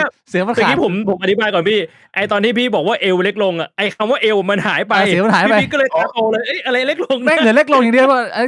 เดี๋ยวขอคอนเฟิร์มหน่อยคือไอ้ท่านี้จริงๆมันฝึกกล้ามเนื้อมัดหนึ่งชื่อว่า TVA transverse abdominis เป็นกล้ามเนื้อหน้าท้องที่มองไม่เห็นแต่อยู่ข้างในครับนะครับเคยเห็นคนมีพุงเบียร์ไหมพุงเบียร์คือท้องหมาน้อยเหรอใช่หรือแบบไม่ได้อ้วนน่ะแต่ว่าท้องมันป่องๆเนี้ยมันคือกล้ามเนื้อตัวนี้อ่อนแอมากมันเลยปล่อยโยมาคราวนี้ถ้ากล้ามเนื้อตัวนี้มันแข็งแรงขึ้นเนี่ยมันก็จะเล็กลงและเอวมันก็จะดูเล็กลงพวกนี้มันไม่แปลกนะครับที่ฝึก3อาทิตย์แล้วก็เอวอาจจะลดลง 2-3 นิ้วได้โดยที่ไขมันไม่ลดนะไอ้ไขมันที่มันใต้ผิวหนังเนี่ยเป็นไขมันสีขาวไอ้ไขมันสีขาวเนี่ยไม่ลดลงเลยแต่เอวอะรอบเอวอะลดลงเพราะว่ากล้ามเนื้อมัดเนี้ยมันเฟิร์มขึ้นมันแข็งแรงขึ้นแล้วพอไอ้ตัวเนี้ยมันแข็งแรงขึ้นเนี่ยมันก็จะลิงก์ไปถึงเรื่องของพวกปัสสาวะเล็ดแก้อาการปวดหลังแล้วถ้าเกิดพูดถึงเรื่องของน้ำที่พุ่งออกไปเนี่ยมันก็จะแรงขึ้นแล้วความแข็งนะฮะความแข็งของกระดองเนี่ยมันมาด้วยไหม strength ก็อาจจะมานะช่วยนะผมว่าช่วยแต่ว่าจริงๆแล้วอ่ะถ้าคนเล่นเวทส่วนใหญ่อ่ะแล้วอวัยวะมันใหญ่ขึ้นอ่ะมันเป็นเพราะว่าไขมันอ่ะมันลดลงมันก็เลยสามารถโชว์ได้เต็มลำขึ้นคือถ้าเกิดเรายังมีไขมันอยู่มันก็จะออกมาบังกระเจียวถูกไหมส่วนหนึ่งสมมติเรายาว6 นิ้วมันก็อาจจะออกมาแค่ 5.5 แต่ถ้าเราลีนเข้าไปเนี่ยมันก็จะโชว์มาได้เต็มแท่งขึ้นโดนไขมันกินจูเลยสั้นลงเล็กน้อยใช่แล้วก็ถ้าเกิดเราเล่นเวทโดยเฉพาะคนที่ใช้ฮอร์โมนเนี่ยมันจะมีเลือดเข้าไปในกระเจียวเนี่ยมากขึ้นมันก็ทำให้จูเนี่ยมันแข็งขึ้นแต่ว่าถ้าเรากล้ามใหญ่แต่กระเจียวมันเท่าเดิมไงภาพของเราเนี่ยกระเจียวมันจะดูเล็กลงเทียบเป็นอัตราส่วนกับตัวสิ่งสำคัญคือเราต้องพกสายวัดไปให้เขาดูว่านี่เรายัง6 นิ้วอยู่นะคือตรวจหน้างานเลยว่ามันไม่ได้เล็กลงมันเป็น illusion optical illusion อันนี้เราต้องมีวัดให้ดูเลยแล้วก็วัดรอบวงให้ดูว่านี่รอบวงดีขึ้นนะความยาวดีขึ้นนะแต่ภาพรวมพอไหล่มันดูกว้างขึ้นเอวดูเล็กลงขาใหญ่ขึ้นไอเนี่ยมันก็เลยดูเล็กลงนะครับเราต้องเป็นมิดบัสเตอร์เราต้องพกสายวัดไปพี่มีพกปะเนี่ยผมเพิ่งทราบสายวัดติดตัวตลอดเวลานะเนี่ยพกทำไมวะพี่บวงสายวัดรูปหัวใจด้วยวัดอะไรพี่บวงเราก็เผื่อว่าจากวัดนู่นวัดนี่มันก็จะได้แบบว่าสะดวกไงวัดได้ตลอดผมไม่ต้องเอาสายวัดผมให้เขาเอามือล้วงเข้าไปจับเลยเขาจับไปเขาก็รู้แล้วว่าของมันใช้ได้หรือเปล่าเช็คของพี่บวงแต่ว่าถ้าจับแล้วมันบีแล้วมันยังนิ่มอยู่มันไม่แข็งสักทีเขาก็บอกอ้าวทำไมไม่แข็งสักทีพี่บิ๊กใช้ไม่ได้หรือเปล่าของปลอมเนี่ยรูปแป๊บเดียวน้องรอแป๊บเดียวน้องรูปวนๆแป๊บนึงน้องอย่าเพิ่งรีบไปน้องวนๆแป๊บนึงเดี๋ยวมันก็มาลองแป๊บเดียวเช็คของถ้านั้นพี่แนะนำสรุปแล้วพี่บวงไอ้เชี่ยKegel exercise วันละ4 เซตครับเซตละแค่20 วิทำตอนอาบน้ำก็ได้คือยังไงพี่ให้ผมยืนตรงๆแล้วก็ยืนขมิบเก่งเยี่ยวอย่างเดียวเลยไม่ต้องทำปุ๊บใช่ไหมแล้วเขาแมวเนี่ยเข้าไปแค่นั้นเองครับเขาแมวก็เก่งคือคนไม่รู้ว่าเรากำลังเอ็กซ์ไซส์กล้ามเนื้อโคกระเจียวอยู่ถ้าเกิดว่าเรานั่งอยู่นี้ก็ทำได้เนี่ยผมก็ทำอยู่แล้วผมก็คุยไปด้วยได้สบายแต่ว่าเราไม่ต้องไปกั้นหายใจนะเราไม่ต้องแบบดูดข้างบนเข้าไปอย่างเงี้ยมันอยู่แค่ข้างล่างครับ อกมันต้องไม่เชิดขึ้นแค่นั้นเอง กราบขอบพระคุณสำหรับความรู้ฮะเดี๋ยวผมจะไปฝึกฝนแล้วไอ้ถ้าเกิดว่าเป็นสควอตทั่วไปนี่มันได้ไหมพี่มันก็ได้เหมือนกันนะถือว่ามันอยู่ใกล้ๆกันหรือว่ามันคนละจุดเลย มันไม่ได้คีเกิลมันไม่ได้ความแข็งแรงของ TBA มันได้จากตัวนี้ตรงๆ มีท่าอื่นไหมครับเผื่อเอาไว้เป็นออปชั่นเสริมนอกจากยืนเก่งก็กึบอยู่อย่างเงี้ยมันมีแบบ ท่าอื่นใช่ไหมผมก็มองว่าเป็นเรื่องของพวกการเล่นต้นขาด้านในครับจะมีเครื่องนะแล้วมันก็จะมีเดดลิฟท์ที่อย่างเงี้ย ไอ้ที่พับขาเข้ามาเหรอ ที่มันตรงเนี้ยไอ้ที่พับขาเข้ามานะเป็นเครื่อง แต่มันจะมีเดดลิฟท์ที่เนี่ยปึ้งแล้วมันจะได้ต้นขาด้านในนี่ โอ้ ครับ อ่า ตัวนี้มันก็จะช่วยเรื่องของกล้ามเนื้อที่อยู่ตรงไอ้กรอยด้วยที่อยู่ตรงเป้า เดดลิฟต์ก็คือได้คีเกิล แต่ ด้วย ว่าต้องเป็นเดดลิฟท์แบบขาเปิดนะ ยืนเปิดยืนหน้า เป็น ขา ท่าซูโม่เหรอฮะ ขามัน ท่า ปิด ซูโม่เดดลิ ขา ฟต์ มันปิดเหมือนเดดลิฟท์ปกติเนี่ย ได้หน้าขา มันจะไปลงที่อื่นแทนมันจะไม่ได้ต้นขาด้านในพอต้นขาด้านในมันแข็งแรงมันก็จะช่วยทำให้ตรงนั้นมันคือเวลาเสร็จมันจะสุดขึ้นเคยเสร็จแล้วมันรู้สึกว่ามันออกมาจากตรงรากไข่เลยไหม ผมมาจากท้องน้อยมาจากแบบเลนกระเพาะอะตรงม้ามอะพี่ผมมาแบบโอ้โหแม่งขุนออกมาแบบไกลเลยอะ นั่นแหละผมว่าคุณอยู่เท่าไหร่มันก็ต้องไปได้ลึกกว่านั้นอ่ะ อันนี้ถ้าเกิดแบบสมมุติว่าเล่นเสร็จอาจจะมาจากปอดเลยมั้ง เพราะมันไม่มีอะไรร่างกายมันแค่ดีขึ้น แล้วก็อย่างบ่วงเนี่ยครับเพิ่งมาออกกำลังกายเนี่ยเขาจะรู้สึกได้เลยว่าเขาฟิตเร็วขึ้นมากคือในช่วงแรกๆน้ำหนักที่มันยกอ่ะมันจะพัฒนาได้เร็วขึ้นมากเขาเรียกว่า newbie gain newbie gain ตรงนี้มันอยู่มัน9 เดือนทำผิดทำถูกขอให้ทำอะมันพัฒนาหมด แล้วก็ถ้าเกิดได้คาร์ดิโอฟิตด้วยเนี่ยยังไงชีวิตเซ็กซ์เนี่ยมันดีขึ้นกว่าเดิม แน่นอน 100% แสดงว่าพี่แดนนี่วัย40นี่ก็เรียกว่าชีวิตเซ็กแบบว่าอิ่มหนำสำราญนะยังไม่เพราะว่าหลายคนเพื่อนๆผมนี่ก็เริ่มกระเจียวนิ่มกันหมดแล้วนะพี่แบบว่าเป็นคนยุคนั่งเล่นคอมติดเกมสูบบุหรี่นอนดึกกระเจียวเละกันหมดแล้วตอนนี้เหลว ถ้าสูบบุหรี่นี่หนักสูบบุหรี่นี่จริงๆเป็นอะไรที่แย่มากสูบบุหรี่กับเหล้าเนี่ยแย่แต่ว่าผมก็บอกตลอดถ้าเกิดใครกินเหล้าไม่ได้ให้เลิกก็แค่ลดนะฮะ ลดปริมาณไม่ต้องเลิก มันไม่มีอะไรร้อยอ่ะถ้าจะไปบอกให้คนติดเหล้าเลิกกินเหล้าเนี่ยบอกไม่ได้หรอกนะครับเราให้เขาแค่ลดนะฮะลด 50% นี่มันก็ได้ผลมากกว่า 50% ละ พี่ครับในโปรตีนผงเนี่ยฟอร์มูล่ามันมีความสำคัญมากไหมต่างแบรนด์ของพี่เองเนี่ยเรื่องสูตรเป็นเรื่องสำคัญแต่ไม่ใช่เรื่องซับซ้อนแค่ต้องเป็นของที่มีคุณภาพแล้วก็ตรงฉลากนอกนั้นเป็นเรื่องรสชาติมากกว่าเพราะว่าอะไรก็ตามที่ไม่อร่อยอ่ะคนก็กินได้ไม่นานเพราะว่าคนส่วนใหญ่ครับฟิตเนสเป็นเพียงแค่ส่วนหนึ่งของชีวิตเขาแต่ทั้งชีวิตเขาไม่ใช่ฟิตเนสดังนั้นเนี่ยบวกเองมาออกกำลังกายเนี่ยผมก็ยังแนะนำว่าก็ยังควรกินอะไรที่มันอร่อยไม่ต้องไดเอทที่เข้มเกินเพราะว่าถ้ามันตึงเกินมันจะรักษาระยะไว้ไม่ได้แล้วมันจะขาดคือผมก็เคยไดเอทเป็นปีนะกินอาหารเดิมๆเป็นปีไม่มีหลุดแม้แต่วันเดียวไม่มีหยุดคาร์ดิโอแม้แต่วันเดียวหรืออะไรเงี้ยแต่ว่าถึงจุดหนึ่งคือมันก็ล้าถ้าเป็นเวย์โปรตีนก็เหมือนกันหมดทุกเจ้าในโลกนี้ไม่มีเวย์โปรตีนใครวิเศษกว่าเวย์โปรตีนใครแต่ว่าถ้าจะไปตัดกันก็ไปตัดกันที่รสชาติอย่างไรก็ตามปัญหาในวงการคือเขาไม่ใส่เวย์กันแค่นั้นเองเขาใส่อย่างอื่นเพื่อลองเพื่อตรวจว่าเป็นเวย์นี่คือปัญหาใหญ่ใช่ฉะนั้นตอบเลยความซับซ้อน formulation ไม่ซับซ้อนแต่ว่าความซื่อสัตย์คือปัญหาใช่คือผมเคยคำนวณว่าถ้าต้นทุนทางงบการเงินของผมเนี่ยปีนึงเนี่ยอยู่ประมาณ580 ล้านถ้าผมปลอมด้วยไกลซีนแบบที่คอมเมนต์เขาบอกเนี่ยผมสามารถประหยัดเงินได้ปีละ500 ล้านนะผมมั่นใจมากว่าถ้าผมทำนะจะจับยากมากเพราะว่าผมเข้าใจวิธีตรวจทุกวิธีแล้วผมก็จะสามารถที่จะหลบหลีกได้สักพักหนึ่งก่อนที่จะโดนจับได้จริงๆนะครับฉะนั้นเมื่อมันทำแล้วมันได้เงินปีละ500 ล้านส่วนเกินนะแค่100 ล้านคนเขาก็ทำกันแล้วไม่ต้องรอ500หรอกครับผมไม่รู้ว่าคำถามที่ถามได้ไหมทุกวันนี้สินค้าที่มีให้เลือกอยู่ในตลาดโดยทั่วไปเขาตรงฉลากกันไหมมันเป็นเรื่องเข้าใจยากมากไหมกับการตรงฉลากวันนี้หรือว่าการที่คนเรามันไม่มีความรู้เรื่องพวกนี้แล้วมันแรนดอมซื้อไปเรื่อยเนี่ยคือผมไม่ได้ต้องการที่จะพูดให้เกิด fear mongering นะฮะทำให้เกิดความกลัวของยี่ห้ออื่นแล้วก็ให้คนมาซื้อยี่ห้อตัวเองแต่ว่าหลักการง่ายๆเลยว่าก็ให้ตั้งคำถามว่ายี่ห้อที่ซื้ออยู่เนี่ยเขามีผลแลบไหมและเขามีผลแลบก่อนกระแสดราม่าโปรตีนหรือเปล่านั่นคือหมายถึงว่ามีผลแลบของปีที่แล้วไหมตรวจประจำไหมกระแสดราม่าโปรตีนที่เกิดขึ้นในปีนี้ถ้าเขาไม่มีผลแลบของปีที่แล้วก็แปลได้แค่2 อย่างนะครับ1ก็คือว่าสินค้าของเขาตกฉลากหรือ2ของที่เขาขายไปเมื่อปีที่แล้วทั้งปีเขาก็ไม่รู้หรอกว่าไอ้ของที่เขาขายไปมันมีปริมาณเท่าไหร่อยู่บนฉลากซึ่งถ้าใช้เกณฑ์นี้ในการวัดว่าควรซื้อไม่ควรซื้อเนี่ย 90% ของแบรนด์ในตลาดก็ไม่ต้องซื้อเลยครับแต่ถ้าถามผมว่าแบรนด์ที่ผมไปตรวจมาแล้วตกฉลากแบบรุนแรงจริงๆเลย อยู่ที่ประมาณ 30% โอเคก็แต่ 30% ไม่นี่ ตก คือ ใจ โกง มา แบ ก บ hardcore เลยนะ แบบน่าเกลียด แบบ เลยอะ hardcore เลยคือซ้ายกับขวาเลยคือบอกมี90มี10อะไรอย่างเงี้ย โอ้โฮไอ้เชี่ย 10ที่มันมีนี่เขาไม่ได้ใส่เวย์นะฮะพอมันเป็นรสช็อกโกแลตอะโกโก้อะมันก็ให้โปรตีนแล้วโกโก้เขาไม่ใส่ไม่ได้เพราะว่าโกโก้มันจะต้องใส่โดยประมาณสัก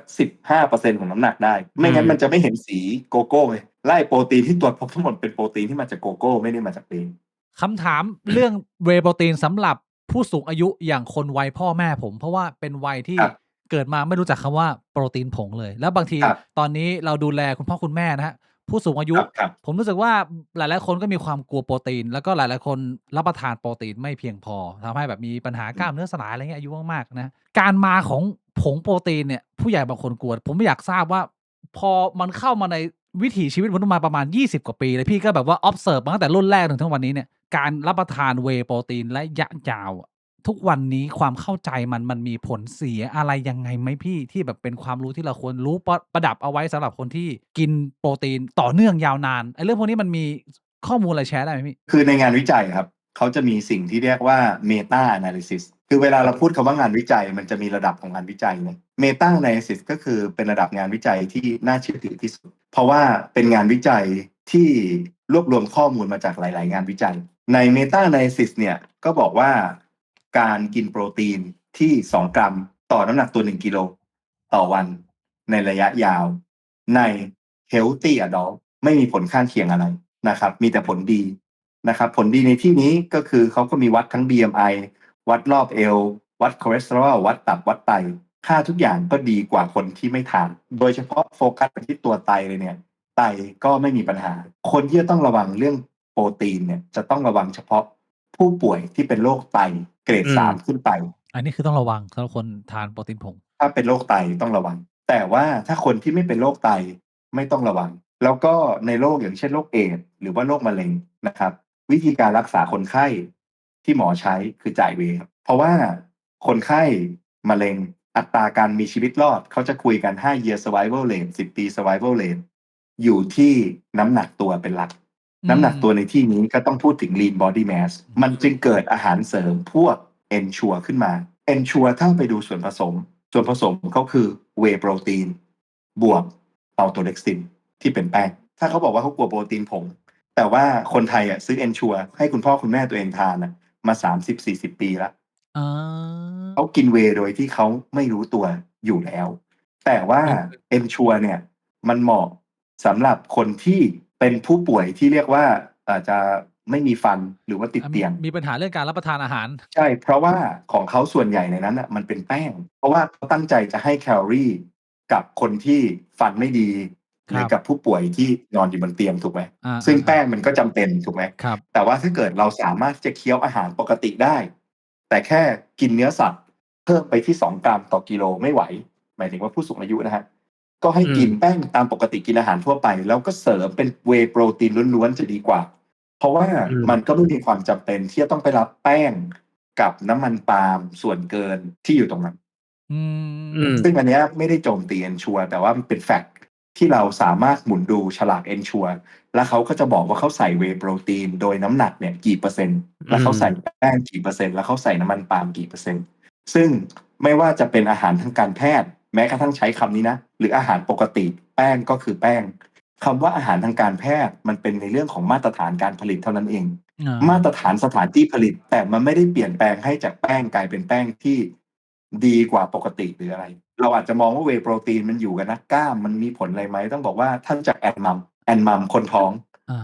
แอนมัมเนี่ยสมัยที่ราคาเวย์ยังไม่สูงขนาดเนี้ยเขาใส่เวย์โปรตีนเป็นส่วนประกอบนะฉะนั้นต้องถามว่าเวย์โปรตีนจะต้องปลอดภัยขนาดไหนที่1อยู่ในสูตรนมเด็กทารกเอนฟาแลกเอนโกรดูเมกอะไรพวกนี้มีเวย์โปรตีนหมดแต่ยี่ห้อที่แพงจะเวย์สูงยี่ห้อที่ถูกจะเวย์ต่ำอยู่กับเด็กทารกนี่แปลว่าต้องปลอดภัยมากเพราะว่าอาหารที่ของเด็กทารกเนี่ยอย.จะเข้มงวดมากมาตรฐานจะสูงมากอยู่กับคนสูงอายุอยู่กับคนท้องได้แล้วถามว่าคนปกติเนี่ยต้องกลัวอะไรในเมื่อกลุ่มเปราะบางยังใช้กินเวย์โปรตีนเขาให้เวย์โปรตีนเป็นสารอาหารหลักกับกลุ่มเปราะบางเลยโอเคแต่ล่าสุดเนี่ยที่ผมเห็นเนี่ยคือราคาเวย์เนี่ยมันมีการถีบตัวขึ้นไปประมาณ6 เท่าภายในช่วงเวลาประมาณปีครึ่งราคาเวย์ดิบครับขึ้นไปประมาณ6 เท่าเพราะอะไรฮะ ค่าขนส่งเหรอหรือว่าเพราะว่าค่าขนส่งพวกนั้นส่วนน้อยฮะมันมีดีแมนเข้ามามหาศาลจากการปักปากกาพอคนปักปากกาปุ๊บกินอะไรไม่ได้ แต่ต้องกินก็ต้องกินโปรตีนเพื่อรักษากล้ามเนื้ออ๋อไม่งั้นก็จะโทรม อืม มันก็เลยทำให้คนที่อ้วนมากๆที่อเมริกานะครับซึ่งอเมริกาประชากรที่น้ำหนักเกินนะอยู่ 50% นะของประชากรทั้งหมด มันก็มีคนประมาณ 12% ของประเทศอเมริกา อเมริกาประชากร300 ล้านคนนะ 12%เนี่ยจู่ๆ36 ล้านคนเนี้ยที่ปักปากกาเนี่ยไม่เคยกินเวย์ไม่เคยออกกำลังกาย ซื้อเว ไม่เค ย์ ย กั อะ น ไร หม เล ด ยก็มาซื้อเวย์กินกันหมด แล้วก็ต้องกินวันหนึ่ง3 ครั้ง แล้วเขาก็กินอย่างอื่นไม่ลงนะแต่เวย์เนี่ยน้ำแบบมันเบา มันจะไม่หนักเหมือนนมโปรตีน คือนมโปรตีนที่เราเห็นในเซเว่นอันนั้นนะเป็นนมนะเป็นมิลค์โปรตีนจะคนละอย่างกับเวย์มันเบา มันก็เลยมีคนเนี่ยมากินเวย์เนี่ยในปริมาณที่เพิ่มขึ้นมากทั้งที่การผลิตเท่าเดิม ตลาดมา ต่อจากนั้นอีกคือกระแสโปรตีนเนี่ยมันก็มาว่าเฮ้ยทุกอย่างถ้าจะเฮลตี้มันต้องมีการเติมโปรตีนใช่ไหมครับที่อเมริกาเนี่ยมันก็เลยมีไฮโปรตีนเครสหมายความว่าขนมต่างๆที่เคยเป็นจังก์ฟู้ดอย่างเช่นเอ็กโก้ทวิงกี้หรืออะไรก็แล้วแต่เนี่ยมันก็สาดโปรตีนเพิ่มเข้าไป ถ้าจะไปสาดโปรตีนประเภทอื่นเนี่ยมันก็จะไม่ได้ในเชิงความรู้สึกไม่ได้ในเชิงฟีลลิ่งก็ต้องบอกว่ามาจากเวย์โปรตีน Starbucks ที่เมืองนอกตอนเนี้ยก็มีเมนูให้แอดเวย์โปรตีนได้เลย และ Starbucks ก็ออกเครื่องดื่มเวย์โปรตีนของตัวเองอีก แล้วหลังจากนั้นกระแสฟิตเนสที่โตขึ้นทั่วโลกอีก แต่ก่อนเราไม่เคยเห็นว่าประเทศอย่างเช่นประเทศไทยแต่ก่อนเนี่ยตอนที่ผมเริ่มขายแรกๆเนี่ยคือฟิตเนสน้อยมากถูกไหมครับเดี๋ยวนี้ฟิตเนสเนี่ยขึ้นกันแบบกระจุยกระจายถูกไหมครับแล้วแม้กระทั่งประเทศอย่างแบบประเทศอินโดนีเซียประเทศลาวประเทศอะไรเองคือกระแสพวกฟิตเนสเนี่ยก็มามันก็เลยทำให้มีปริมาณคนต้องการกินโปรตีนเนี่ยมหาศาลเพิ่มขึ้นเลย ว้า มันก็เลย ว ไม่ราคาขึ้นไป6 เท่า พอราคาขึ้นไป6 เท่า มันก็เลยต้องเกิดทางเลือกก็คือซอยโปรตีน ซึ่งฟิตเวย์ก็ขายเป็นโปรตีนจากถั่วเหลืองแต่อันเนี้ยโลนึงมันอยู่ประมาณ100 กว่าบาท กับเวย์ตอนเนี้ยมันอยู่โลละประมาณ1,000 กว่าบาทตอนนี้ที่ผมจะเล่าเมื่อคู่นี้ก็คือหมายความว่าผมเห็นล่าสุดว่าทางแอนมัมเขามีสวิตช์จากเวย์โปรตีนมาเป็นซอยโปรตีน เหมือนกันไหมครับ แล้ว product มันต่างกันไหมครับ เวย์โปรตีนกับซอยโปรตีน ถ้าเอาตามทฤษฎีเขาก็บอกว่ามันก็ต่างกันประมาณ 10%หมายถึงว่าเวย์ดีกว่าซอยโปรตีน เพราะว่าเขาจะมีการวัดค่าดัชนีที่ชื่อว่าไดแอสไดแอสของเวย์เนี่ยได้อยู่ที่1ไดแอสของซอยเนี่ยได้อยู่ที่ 0.9 ก็ต่างกันประมาณ 10%ถ้าคิดตรงๆก็คือกินมากขึ้นกว่ากัน 10% แต่ราคามันถูกกว่ากันมาก ถ้าพูดถึงความคุ้มแน่นอนว่าซอยก็จะต้องคุ้มกว่า แต่ถ้าถามว่ามีคนมาบอกว่าเฮ้ยผมไม่ได้มีข้อจำกัดทางด้านเงินเราก็ต้องบอกว่าเวยังไงก็ดีกว่า ที่พี่เดนนี่พูดตะกี้จริงนะเพราะว่าผมอะสังเกตพอผมแบบว่าเข้ายิมใช่ไหมผมก็พยายามดูเรื่องอาหารการกินใน Facebook กับใน YouTube อะพวกอินฟลูเอนเซอร์หลังๆอะเขาจะเริ่มมันจะมีอินฟลูเอนเซอร์แนวแบบว่าทำคลิปทำอาหารนะครับเป็นมิลเพรปว่าทำยังไงให้แบบว่าแคลอรี่ไม่เยอะแล้วก็โปรตีนเยอะซึ่งไอ้มิลเพรปพวกนี้ส่วนใหญ่เขาจะทำเป็นของคาวใช่ไหมแต่หลังๆอะเหมือนเขาเน้นทำของหวานแล้วแบบเป็นของหวานที่ใช้เวย์ของหวานที่กินปุ๊บมันโปรตีนเยอะมากแบบว่าเอาเวย์มาใส่แล้วก็ผสมกับไข่ใส่กล้วยเข้าไปแล้วก็เอาไปเข้าเวฟมันก็จะเป็นบราวนี่แบบสำหรับออกกำลังกายอะไรแบบเนี้ย ที่บ้านผมก็ทำผมก็ใช้ไอ้เครื่องทำไอติมนินจาครับเอามาทำกเวก็กินอร่อยนะก็ใส่นมนิดหน่อยมันก็ออกมาเป็นเหมือนแบบไอติมบราวนี่ไอติมทุเรียนไอติมมะม่วงอะไรเงี้ยพวกนี้แหละมันจะช่วยทำให้เราสามารถที่จะไดเอทได้จริงในระยะยาวเพราะว่าแทนของหวานจริงๆไปได้เลยแบบ1 ต่อ 1ไงเพราะว่าไอไดเอทอ่ะมันทำแค่วัน2 วันใครก็ทำได้แต่คำถามคือว่าจะทำยังไงให้เราสามารถทำได้ยาวถามอีกเรื่องหนึ่งฮะอันนี้ก็เกี่ยวกับเรื่องของการออกกำลังกายเหมือนกันคือตอนที่ผมเริ่มออกกำลังกายอ่ะก็มีคนแนะนำผมว่านอกจากกินเวย์แล้วเนี่ยให้แบบว่ากินครีเอทีนเพิ่มไปด้วยไอ้ครีเอทีนเนี่ยมันช่วยอะไรฮะในมุมของสมองกับการออกกำลังกายครีเอทีนเรื่องสมองเนี่ยเขาบอกว่ามันยังเป็น promising คือมันดูน่าจะช่วยนะครับแต่ที่มันช่วยจริงๆเนี่ยคือเรื่องกล้ามเนื้อในร่างกายคนเราเนี่ยมันมีระบบพลังงานอยู่ประมาณสัก3 ระบบแรกคือระบบ ATP มันคือระบบที่พลังงานจะหมดภายใน10 วิตอนที่เรายกเวทครับเวทหนักๆเลยนะแล้วเรายก10 วิเนี่ยคือระบบ ATP ระบบที่2ก็คือที่เราเล่นประมาณสัก40 วิถึงนาทีเนี่ยที่เรายกเนี่ย10 ครั้งนะครับมันก็จะใช้ระบบเราเรียกว่าไกลโคไลติกเป็นระบบแอนาโรบิกแล้วก็อันต่อมาจะเป็นระบบแอโรบิกที่เรารู้จักกันอันนี้ก็คือการวิ่งอันนี้ก็จะใช้น้ำตาลระบบสุดท้ายก็คือ fatty acid oxidation ก็คือการเอาไขมันมาใช้เป็นพลังงานหมายความว่าเมื่อตอนที่เราวิ่งเนี่ย30 นาทีแรกเนี่ยเราอาจจะใช้น้ำตาลได้แต่หลังจากนั้นน้ำตาลมันหมดร่างกายมันก็ต้องไปดึงไข มันมาใช้เป็นพลังงานแทนเอานี้ย้อนกลับไปที่ระบบ ATP 1 ถึง 10 วิคำถามคือของเรามัน1 วิหรือของเรามัน10 วิล่ะเพราะถ้าเกิดของเรามัน10 วิโอกาสที่เราจะดันน้ำหนักขึ้นได้มันก็มี แต่ถ้ามัน1 วิปุ๊บมันก็หมดน้ำหนักมันก็ลงมาถูกไหมครับเขาก็เลยบอกว่าอ๋อถ้าอยากให้ระบบ ATP เรามันทำงานได้เต็มที่อ่ะมันต้องกินครีเอทีนพอร่างกายสะสมครีเอทีนได้เยอะเนี่ยฮะระบบ ATP เนี่ยก็จะทำงานได้นานขึ้น โอ้ ว่าพอ ATP เนี่ยพอมันแตกตัวมันจะกลายเป็น ADP การจะให้ ADP คือไดคือ2การจะให้มันกลับมาเป็นไตรเนี่ยก็ต้องใช้ครีเอทีนเติมเข้าไปก็หมายความว่าครีเอทีนจะทำให้เรายกเวทได้หนักขึ้นนะครับพอเรายกเวทได้หนักขึ้นจะทำให้กล้ามเนื้อเราใหญ่ขึ้นครับทำให้แรงเราเยอะขึ้นถามว่าเยอะขึ้นแค่ไหนก็ประมาณ 10% มีในธรรมชาติไหมครับครีเอตินหรือว่ามันต้องเป็นมา มีครับในเนื้อวัว1 กิโลมี1 กรัมแต่ว่าวันหนึ่งต้องกิน10 กรัมเพื่อที่จะได้มีแรงพอในการเล่นแบบเต็มแม็กแบบ capacity นั่นหมายความว่ามันเป็นไปไม่ได้ที่จะไปกินจากอาหารธรรมชาติมันก็จะท้องอืดตายพอดีครับมันก็เลยเป็นรูปแบบซัพพลีเมนต์แล้วก็ต้องบอกว่าครีเอทีนเนี่ยเป็นอาหารเสริมที่มีอยู่ประมาณสัก 14,000 โรงงานวิจัยมั้งฉะนั้นหมายถึงว่า long term study มีคือการศึกษาระยะยาวว่าไม่มีผลข้างเคียงนะครับแล้วก็ได้ผลจริงแล้วก็กินเป็นครีเอทีนฟอร์มเบสิกก็คือครีเอทีนโมโนไฮเดรตแต่ว่าต้องกินเป็นรูปแบบที่ไมโครไนท์รูปแบบเล็กเพราะว่าครีเอทีนเนี่ยถ้ากินเป็นรูปแบบที่มันไม่ไมโครไนท์เนี่ยเขาจะดูดซึมได้ไม่ดีพอดูดซึมได้ไม่ดีบางทีจะมีอาการท้องเสียพอเอาไปทำให้เล็กลงเนี่ยมันจะเล็กลงกว่าเดิมประมาณ17 เท่าครีเอทีนแท้ๆเลยนะเวลาใส่ลงไปในน้ำเนี่ยมันจะไม่ละลายเลยพอเราเขย่าเราทิ้งไว้เราจะเห็นมันตกตะกอนเป็นสีขาวนั่นคือเป็นวิธีดูว่าเฮ้ยมันเป็นครีเอทีนจริงไม่จริงถ้าเกิดว่าคนที่เขาเป็นแบบสายเลิฟโปรตีนผงมากเลยแล้วเขากินต่อเนื่องยาวๆทั้งตัวครีเอตินด้วยโปรตีนผงด้วยไม่มีผลครับไม่มีผลต่อไตแต่ว่าเวลาไปตรวจเลือดเนี่ยมันจะมีค่าบันกับครีเอทินินที่อาจจะสูงขึ้นและทำให้เกิดผลบวกรวมคือไอ้ปัญหาที่คนบอกว่าเวลากินโปรตีนกินครีเอทีนแล้วไปตรวจเลือดเนี่ยแล้วหมอทักว่าค่าไตขึ้นเนี่ยไอ้ค่าเนี้ยที่มันขึ้นเนี่ยพวกนี้มันเป็นสกรีนนิ่งเทสเบื้องต้นสกรีนนิ่งเทสเบื้องต้นหมายความว่าบางทีมันไม่แม่นมากแล้วมันสามารถเกิดผลบวกรวมได้เพราะว่าคนที่เขาพัฒนาวิธีตรวจค่าเลือดพวกนี้ไอ้บันกับครีเอทินินเนี่ยเขาพัฒนาขึ้นมาบนพื้นฐานที่ว่ามนุษย์ทุกคนกินโปรตีนเท่ากันถ้ามันมีโปรตีนรั่วออกมาจากไตเกินเท่านี้แปลว่าไตคุณเนี่ยผิดปกติแต่ว่าเพราะว่าในความเป็นจริงเนี่ยสมัยเมื่อสัก30 ปีที่แล้วของคนที่คิดวิธีนี้ออกมาเนี่ยเขาก็รู้ว่าถ้าเกิดหมอไปถามมาว่าที่ผ่านมา3 เดือนเนี่ยเฉลี่ยกินโปรตีนวันละกี่กรัมก็คงไม่มีใครตอบได้ดังนั้นค่าเลือดเนี้ยมันก็เลยฟิกไปว่าทุกคนกินโปรตีนเท่ากันแล้วก็สร้างขึ้นมาเป็นช่วงหนึ่งไกด์ไลน์ของอย.เนี่ยหรือโภชนาการทั่วไปแบบที่เราเรียน3 เหลี่ยมมันก็จะผัดคาร์โบไฮเดรตแล้วก็ค่อยไปเนื้อสัตว์ถูกไหมฮะแล้วก็ค่อยไปไขมันน้อยสุดคือสมัยนั้นเนี่ยก็กินโปรตีนเป็นเพียงแค่ 10% ของแคลอรี่ทั้งหมดทุกวันนี้ไกด์ไลน์เนี่ยการแนะนำยังอยู่ที่ 10% อยู่เลยนะแล้วก็คาร์โบไฮเดรตอีกสัก70ไขมัน20อะไรแบบเนี้ยปริมาณการกินโปรตีนเนี่ยที่เขาแนะนำเนี่ยมันน้อยมากไอ้ค่าเลือดพวกเนี้ยที่เขาพัฒนามามันก็เบสออนคนที่กินโปรตีนน้อยอันนั้นพอคนที่กินโปรตีนเยอะไปตรวจมันก็เลยเหมือนกับจะมีปัญหาค่าไตเกินที่สูงขึ้นเราก็เลยเรียกว่าเป็นผลบวกรวมคำว่าผลบวกรวมก็คือหมายความว่าเราอยู่กินโปรตีนไปสัก2 อาทิตย์แล้วกลับไปตรวจใหม่ไตเราก็จะปกติแต่ถ้าเราเป็นโรคไตจริงเราหยุดไป2 อาทิตย์เราก็จะไม่หายคราวนี้ในการตรวจไตเนี่ยมันก็จะมีการตรวจที่เรียกว่า GFR อีกหมายความว่าการที่ค่าบันกับค่าครีเอทินินสูงก็ไม่ได้แปลว่าจะต้องเป็นโรคไต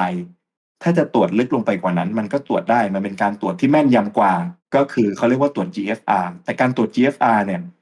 น่าต้องเก็บปัสสาวะทุกๆชั่วโมงเป็นเวลา24 ชั่วโมงซึ่งมันไม่ practical สำหรับการตรวจร่างกายประจำปีทุกวันนี้เขาก็เลยยังใช้การตรวจบันแล้วก็การตรวจครีเอทินินอยู่คราวนี้เหตุผลที่เราต้องไปเจอหมอเนี่ยเพราะว่าต่อให้ค่า2 ค่านี้เกินเนี่ยแต่หมอสมัยเนี้ยหรือไม่ว่าสมัยไหนก็ตามเขาจะดูอาการทางคลินิกร่วมด้วยอาการทางคลินิกเช่นสมมุติว่าไตจะต้องมีอาการตรงนั้นตรงนี้บวมเท้าบวมปรากฏว่ามันไม่บวมฉะนั้นตัวเนี้ยมันก็น่าจะมาจากเหตุผลอื่นไม่ได้มาจากการเป็นโรคไตโอเคก็สบายใจขึ้นนะเพราะว่าส่วนใหญ่ผู้สูงอายุจะกังวลเรื่องนี้เรื่องตับเรื่องไตว่าทำงานกำจัดโปรตีนที่กินเข้ามาไม่ไหวอะไรอย่างเงี้ยแต่ว่าถ้าเกิดว่าผมจะไม่กินโปรตีนธรรมชาติเลยชีวิตผมเนี่ยผมพึ่งโปรตีนจากผงนะแล้วผมกินแป้งกับไฟเบอร์อย่างเงี้ยยาวๆเลยเนี่ยแนะนำไหมหรือว่ามันก็ไม่แนะนำอยู่ดีเพราะว่ามันขาดแนะนำนะผมแนะนำ50-50กำลังสวยคือหมายความว่าตะกี้นี้2 กรัมต่อน้ำหนักตัว1 กิโลใช่ไหมฮะครับ สมมุติว่าน้องหนัก ผมหนัก70 70อ่ะ140 กรัมโปรตีน ถ้า140 กรัมโปรตีนหั่นมาครึ่งหนึ่งก็คือ70น้องรับจากอาหารธรรมชาติ อ๋อ มันก็จะเท่ากับอกไก่ประมาณสัก3 อก 4 อกประมาณนี้ 3.5 อกก็คือแบบอกไก่มื้อละอก ครับ แล้วอีก70 กรัมก็คือเท่ากับเวย์ประมาณสัก3 ช้อน อืม ชีวิตมันก็ยังจะบาลานซ์แล้วก็พอไปได้อยู่ แต่ว่าถ้าเกิดพี่บอกน้องตอนนี้ว่าน้องต้องกินอกไก่วันละ6 อก มันก็จะอยู่ยากหรือเป็น7 อกเงี้ยต่อวันน้องที่หารออกมา มันก็จะไม่สามารถเมนเทนได้ในระยะยาว ใช่ใช่ ถ้าไข่ขาว1 ฟองมีโปรตีนอยู่4 กรัมตะกี้นี้เราคุยกัน140ใช่ไหมฮะ อ่าฮะ น้องก็ต้องกินไข่ขาว35 ฟองต่อวัน น้องว่าน้องสามารถกิน35 ฟองต่อวันทุกวันได้ไหม ไม่ไหวหรอก มันก็ไม่ได้ ไม่ ถูกไหมไม่ไหวใช่ไหมโปรตีนผงเนี่ยมันไม่ใช่อาหารเคมีนะคนเข้าใจผิด คือคนน่ะเข้าใจคำว่า processed food อ่ะผิดเยอะมาก แล้วก็ไปเชียร์เรื่องอาหารธรรมชาติ อ่ะฮะลองอ แต่ ธิบา ว่าย นิดหน่อย คนกลุ่มเนี้ยคือมีปัญหากับวิทยาศาสตร์ เขาบอกว่าเขาไม่ต้องการสารเคมี แต่อันเนี้ย H2O นะ โอเค เขาบอกว่าอาหารธรรมชาติดี เขาบอกยิ่งธรรมชาติเท่าไหร่ยิ่งดี งั้นผมบอกว่าทุกวันนี้ก็ไม่ควรที่จะไปปิ้งไก่เลย ควรกินไก่สดๆ เพราะอันนั้นน่ะธรรมชาติที่สุด แต่ถ้าเกิดกินเนื้อไก่สดสิ่งที่จะเกิดขึ้นก็คือดูดซึมได้แค่ 50% ของโปรตีน แล้วก็จะท้องเสีย ถูกไหมฮะ การเอาไปผ่านไฟเนี่ยเป็นโปรเซสแล้วทำให้โครงสร้างโปรตีนเปลี่ยนไป เปลี่ยนไม่เปลี่ยนมันดีเนเจอร์ถูกไหมฮะ ครับ เนื้อไก่มันไม่อยู่เหมือนเดิมนะนอกจากความชื้นมันจะออกแล้วถูกไหม ครับ เพราะว่าในอกไก่100นึงเนี่ยมันมีความชื้นอยู่ประมาณ77ไอความชื้น75-77มันก็ระเหยออก แล้วโปรตีนมันก็เปลี่ยนรูปโปรเซสฟู้ดแล้วนะถ้ากินไก่ที่ผ่านความร้อนเท่ากับกินโปรเซสฟู้ดแล้วถามว่านมถ้าเอามาจากบัวแล้วกินเลย นมดิบเนี่ยอันตรายมาก เชื้อมันเยอะถูกไหมฮะแต่ธรรมชาติไหมธรรมชาติมีคนทำไหมมีเขาก็เลยคิดวิธีเฮ้ยเอานมไปพัชเจอร์ไลท์ดีกว่า ที่ความร้อนเท่านี้เพื่อฆ่าเชื้อทิ้งไป อันนี้ก็เป็นโปรเซสแบบหนึ่งหลังจากนั้นเขาก็บอกว่าเฮ้ยแต่ว่าในนมเนี่ยมันมีน้ำตาลนะมันมีไขมันนะเขาก็เลยเอานมเนี่ยไปผ่านสิ่งที่เรียกว่าเมมเบรนมันก็จะกรองเอาน้ำตาลตกลงไปข้างล่างไขมันตกลงไปข้างล่างเพราะน้ำตาลกับไขมันเป็นโมเลกุลเล็กโปรตีนเป็นโมเลกุลใหญ่ก็จะเหลืออยู่แต่ข้างบนคราวนี้เราก็จะได้น้ำที่มีโปรตีนสูงแล้วพอเราได้น้ำที่มีโปรตีนสูงคำถามก็ถามต่อว่าเอ๊ะถ้านมที่มันมีน้ำอยู่เยอะมันเก็บแป๊บเดียวมันก็บูดแล้วถูกไหมเขาก็เลยไปไล่ความชื้นเนี่ยออกจากน้ำโดยการใช้ความร้อนนะครับเรียกว่าสเปรย์ไดร์แล้วก็ทำให้ไอโปรตีนที่เป็นน้ำเนี่ยกลายเป็นผงซะแล้วก็บรรจุลงกระสอบแล้วก็เรียกมันว่าเวย์โปรตีนแล้วคนก็บอกว่าอันเนี้ยคือโปรเซสฟู้ดแต่มันไม่ใช่โปรเซสฟู้ดมันคือฟู้ดเอนจิเนียริงแปลว่าวิศวกรรมอาหารวิศวกรรมมันก็ต้องมีโปรเซสอยู่แล้วซึ่งผมจะบอกว่าอาหารธรรมชาติเนี่ยทำคนเป็นมะเร็งกระจุยกระจายนะที่ภาคอีสานเนี่ยที่คนเป็นมะเร็งข้าวน้ำดีเพราะว่ากินลาบดิบไงโคตรธรรมชาติเลยคือเชื่อจากวัวปุ๊บรองจานแล้วก็ซดผมว่ามันต้องแยกระหว่างความเชื่อชีวจิตกับสิ่งที่มันเป็นวิทยาศาสตร์เพราะว่ามันก็จะมีเชื้อแต่ละตัวที่มันตายที่อุณหภูมิแต่ละอุณหภูมิไม่เท่ากันเข้าใจพี่อันนี้ชัดเจนแจ่มแจ้งผมว่าค่อนข้างเคลียร์แล้วเพราะคนทางบ้านก็ฟังแล้วก็เข้าใจได้แต่ว่าถ้าเกิดว่าเรากินผงโปรตีนเกินลิมิตที่เขาให้เนี่ยมันจะเป็นโทษต่อร่างกายมากไหมพี่ถ้ากินไปถึงแบบ5 กรัมต่อกิโลต่อวันมันก็ท้องอืดแล้วก็เปลืองตังค์ฮะแต่ว่าการจะแบบกินโปรตีนให้เป็นพิษให้เสียชีวิตไปได้เลยเนี่ยมันยากมากมันไม่อยู่ในระดับปกติที่เราสามารถจะทำได้นะแล้วพวกสารเติมแต่งล่ะครับอันนี้มีคนเขากังวลมากไหมมันเป็นประเด็นไหมในโลกของเวย์โปรตีนพวกโลหะหนักหรือว่าน้ำตาลเทียมอะไรพวกเนี้ยคือโลหะหนักเนี่ยผมก็เคยทำคลิปออกมาเปรียบเทียบนะว่าปริมาณโลหะหนักที่เจอเนี่ยนะฮะคลิปต้นทางเนี่ยที่ทำเรียกว่าโลหะหนักเกินเนี่ยนะครับมันมาจากเว็บชื่อว่า Consumer Report คราวนี้ Consumer Report ที่เขาไปเทียบว่ามันเกินมา 1,000% เกินมา 2,000% เนี่ยเขาเอาไปเทียบกับกฎหมายของที่เข้มงวดที่สุดในโลกแล้วก็เป็นกฎหมายที่ใช้ไม่ได้จริงนั่นก็คือของรัฐแคลิฟอร์เนียผมจำตัวเลขโลหะหนักไม่ได้แล้วนะครับแต่เขาเขียนไว้ในปริมาณที่ต่ำมากต่ำขนาดไหนก็คือหมายความว่าอากาศในรัฐแคลิฟอร์เนียเองอ่ะยังมีมากกว่าสูดเข้าไปแค่ชั่วโมงเดียวอ่ะมันก็เกินแล้วฉะนั้นในรัฐแคลิฟอร์เนียเนี่ยมันจะเกิดสิ่งที่เรียกว่า alert fatigue เพราะว่าไอ้กฎหมายตัวนี้ของเขามันเรียกว่า proposition 65มันจะเขียนถึงสารอันตรายต่างๆซึ่งหนึ่งในนั้นรวมถึงตะกั่วแล้วมันมีปัญหาว่าปริมาณตะกั่วที่มันให้มีอยู่หลงเหลือได้ในอาหารเนี่ยมันต่ำขนาดว่าในร้านสตาร์บัคอะครับเขาก็ต้องตั้งป้ายว่าการดื่มกาแฟแก้วนี้จะทำให้คุณได้รับตะกั่วเกินปริมาณต่อวันที่รัฐกำหนดฉะนั้นหมายความว่า กินกาแฟก็เกิน กินอะไรก็เกิน แม้กระทั่งเสื้อชั้นในของผู้หญิงอะบิกินี่อะปริมาณตะกั่วที่มันหลงเหลืออยู่ในชั้นในอะ What? มันยังเกิน ดัง อ่า นั้นชุดชั้นในที่นู่นน่ะ มันก็จะมีป้าย warning ว่า ถ้าใส่ชุดชั้นในตัวเนี้ย คุณจะได้รับ สาร ตะ ตะ กั่ว กั่ว เกิน What? แล้วคุณอาจจะเป็นหมันได้ เพราะว่าตะกั่วที่นู่นมันจะมีการเตือน2ระดับ ระดับแรกผมจำไม่ได้แล้วว่าที่เท่าไหร่ แต่ว่ามันจะมีคำเตือนแบบหนึ่งแล้วถ้าไปถึงระดับหนึ่งมันก็จะมีคำเตือนอีกแบบหนึ่งระดับ2อะตัวเลข make sense แต่ระดับ1อะตัวเลขไม่ make sense เข้าใจ คราวเนี้ยหมายถึงว่าอาหารในโลกเนี้ยทุกอันน่ะมันก็เกินกว่าที่รัฐนี้กำหนดหมด ผมก็เลยไปเอาข้อมูลผักที่ปลูกในรัฐแคลิฟอร์เนียเอง แล้วมีงานวิจัยว่ามันมีตะกั่วหลงเหลืออยู่เท่าไหร่ อืม นั่นหมายความว่าถ้ากินผักในรัฐแคลิฟอร์เนียเอง ที่รัฐแคลิฟอร์เนียให้ขายเองตะกั่วมันก็จะเกินแล้ว อืม แต่ว่าที่นู่นน่ะก็คือสนับสนุนเกษตรกรเขาก็เลยทำข้อยกเว้นว่าไอ้ตะกั่วเนี่ยไม่ต้องไปเขียนถ้าเป็นอาหารที่มันมาจากเกษตร เพราะว่าอาหารที่จะมีตะกั่วเยอะสุดก็คือพวกผักเพราะมัน อืม ปักลงไปที่ดินมันก็ดูดกับตะกั่วตรงๆคราวเนี้ยอาหารเสริมตอนนั้นน่ะที่มันโดนโจมตี เพราะว่ามันมีโปรตีนพืช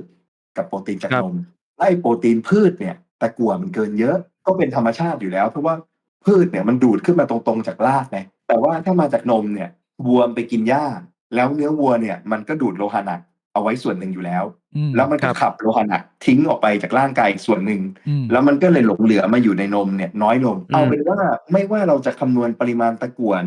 ในแบบไหนเนี่ยคลิปที่ผมทำออกมาก็คือ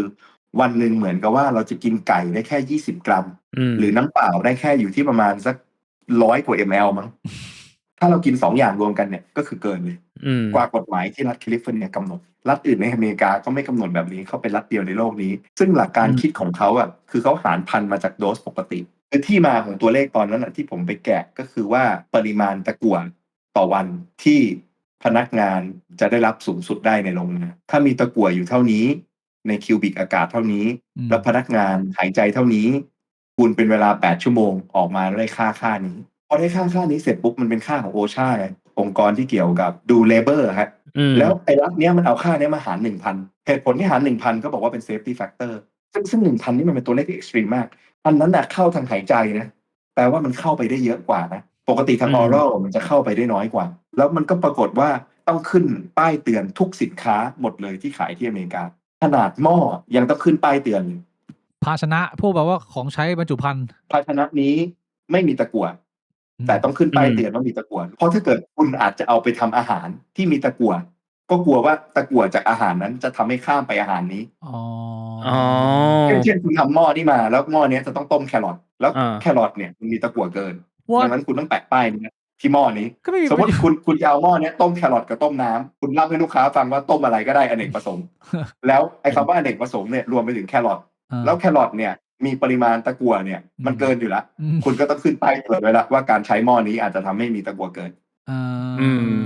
คือสุดโต่งมาก โดยทั่วไปถ้าเกิดว่าพี่ต้องมีการตรวจอย่างเงี้ยเรื่องพวกนี้มันก็มีการชัดเจนแบบว่าวัด ผมมีตรวจอยู่แล้วเกณฑ์ของประเทศไทยเราเข้มงวดกว่า EU ประมาณ3 เท่า โอ้ นะครับเรากำหนด1 มิลลิกรัมต่อกิโล EU เขากำหนด3 มิลลิกรัมต่อกิโลแต่ตรวจเอาเข้ามาจริงๆเนี่ยมันก็ได้กันอยู่ผมก็ได้แบบ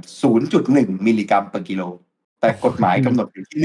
อ่า 1มันห่างกัน10 เท่า โอเคโอเค ใช่แล้วต้องบอกว่าอาหารเสริมส่วนใหญ่ไม่มีประเด็นเรื่องนี้ โอเคครับ อืม ครับ อนาคตของอาหารมันกำลัง transform ไหมอีกหน่อยไอ้ที่ว่าเมื่อก่อนเราเคยดูพวกแบบไซไฟแฟนตาซีอ่ะมนุษย์แม่งไม่ต้องมานั่งกินอาหารแบบว่าเป็นอาหารธรรมชาติแล้วอ่ะอีกหน่อยไฟเบอร์ผักคาร์โบไฮเดรตแม่งแบบเป็นผงเป็นแคปซูลหมดพี่ว่าอันนี้มันกาวไปหน่อยไหมหรือว่ามาแน่นอนหรืออะไรยังไงแล้วเรามองเรื่องนี้ไปไหมหรือว่ายังไงฮะมีไอเดียไหมเพราะว่าพี่อยู่ในอุตสาหกรรมนี้มันอาจจะต้องมีเห็นบ้างแล้วหรือเปล่า product ต่างชาติ ผมอาจจะยังไม่ได้เห็นอะไรแบบนั้น แต่ว่าผมอาจจะเห็นอะไรที่เป็น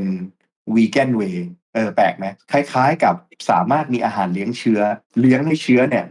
กินโปรตีนแล้วก็สามารถที่จะควบคุมเชื้อเนี่ยให้ผลิตโปรตีน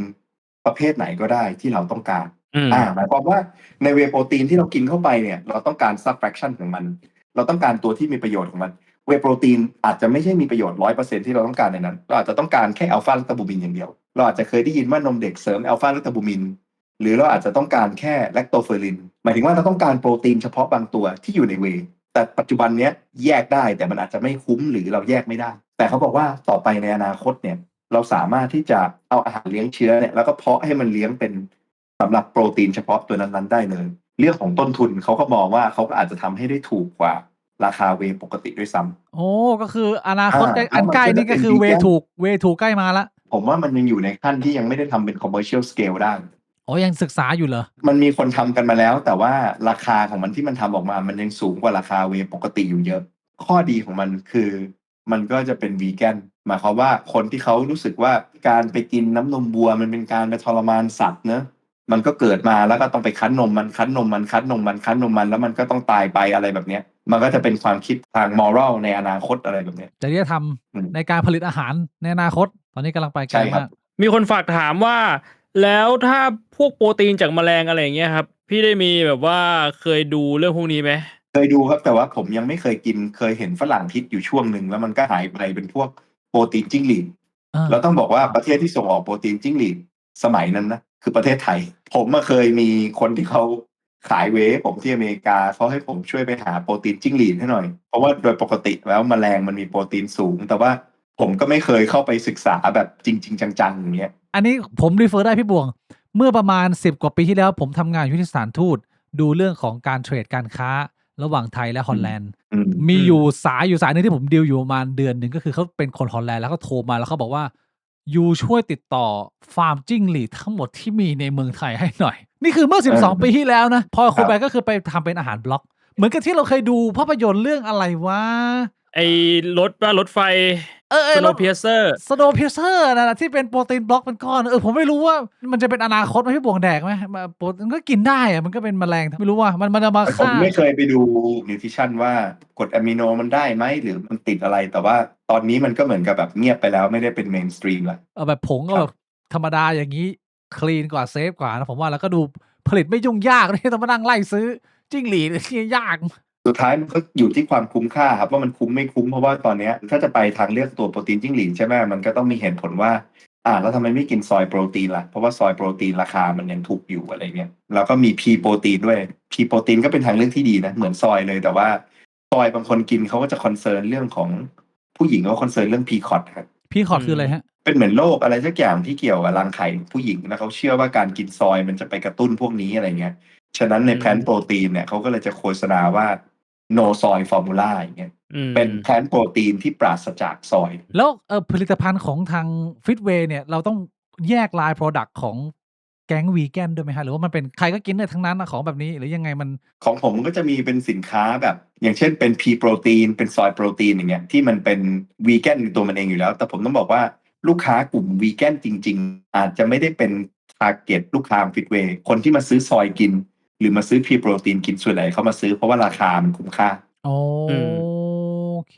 ครับวีแกนแท้ๆเนี่ยถ้าเราเห็นใครก็ตามนะเคลมคำว่าออร์แกนิกตีเกมหมดเลยเหรอโหไม่ให้สักคนเลยไม่ได้เลยเพราะว่าออร์แกนิกแท้ๆเนี่ยได้ยากมากมันต้องมีฟาร์มมีการรับรองมีอะไรก็แบบโอ้ซับซ้อนมากถ้าเกิดแบบเห็นซอยโปรตีนราคาไม่แพงแล้วเป็นออร์แกนิกได้เนี่ยอันนี้แบบไม่ธรรมดาเนี่ยปัญหาของวงการอาหารเสริมมันจะมีการโอเวอร์เคลมน่าจะอยู่ทุกวงการอาหารที่เราเห็นตรงๆนะอย่างเช่นเรื่องสารสำคัญนะเคลมโอเวอร์ก็เรื่องนึงแต่อย่างเช่นมันเคลมว่าเป็นออร์แกนิกหรือเคลมว่าปราศจากฮอร์โมนแต่ว่าเราต้องเข้าใจด้วยว่าบางทีไปเคลมว่าปราศจากฮอร์โมนไปเคลมมันโปรตีนพืชอย่างเงี้ยโปรตีนพืชมันก็ไม่มีฮอร์โมนอยู่แล้วเวลาที่เราจะเคลมอะไรเนี่ยเราสามารถพิสูจน์แฟกต์นั้นได้ไหมถ้าเราพิสูจน์ไม่ได้เราไม่เคลมมีอีกคนนึงเขาก็ถามว่าเขากำลังจะลดน้ำหนักของฟิตเวย์มันมีเหมือนเป็นสตาร์เตอร์แพ็คซื้อเป็นอันนั้นเลยได้ไหมแบบง่ายๆเลยหรือว่าแนะนำยังไงฮะซื้อ starter pack ได้เลยครับเพราะว่าการเริ่มต้นลดน้ำหนักมันไม่มีอะไรหวือหวามันเบสิกแค่เริ่มกินเวย์รู้สึก starter pack จะมีตัวแอลคาเนทีนใช่ไหมครับมีครีเอทีนเวย์ครีเอทีนก็สามารถที่จะช่วยลดน้ำหนักได้ผมก็ยืนยันเหมือนเดิมว่าแบรนด์ฟิตเวย์เราก็เป็นแบรนด์ที่อยากจะทำสินค้าให้มันถ้าในทฤษฎีผมก็เรียกว่าค่า ROI สูงสุดสำหรับลูกค้านะครับหมายถึงว่าผลตอบแทนจากการลงทุนนะครับที่ลูกค้าจ่าย1 บาทมาเนี่ยเราก็จะใช้เงินลูกค้าให้คุ้มค่าเราไม่ได้ใช้แต่ของดีแต่ใช้ของที่คุ้มด้วยเราไม่ได้มองว่าของแพงเป็นของดีแต่เรามองว่าของที่มีผลแลบในราคาที่ถูกอันนั้นเป็นสิ่งที่สำคัญเพราะว่ามันผมไปซื้อวัตถุดิบครับผมก็ไม่ได้ดูแต่ราคาที่เขาบอกแต่ผมก็ดูผลลัพธ์ของเขาด้วยแล้วก็เทียบกันชั่งน้ำหนักออกมาแล้วเราก็จะลงทุนแบบนี้ sensibly ให้กับลูกค้าสูตรสินค้าเวลาที่เราพัฒนาออกมาเนี่ยเราก็จะไม่ได้ใส่ลงไปแบบมั่วๆเพื่อเอาการเคลมแต่เราจะดูวัตถุประสงค์ของสินค้านั้น ตัวนี้ต้องการจะขายเรื่องโปรตีนเราก็จะใส่ที่เกี่ยวกับแต่โปรตีนแต่เราจะไม่เอาโปรตีนไปใส่กับคอลลาเจนแล้วก็ไปแอดอันนู้นแอดอันนี้เพื่อให้ฟังดูว่ามีหลายๆอย่างแต่เป็นคนละวัตถุประสงค์กัน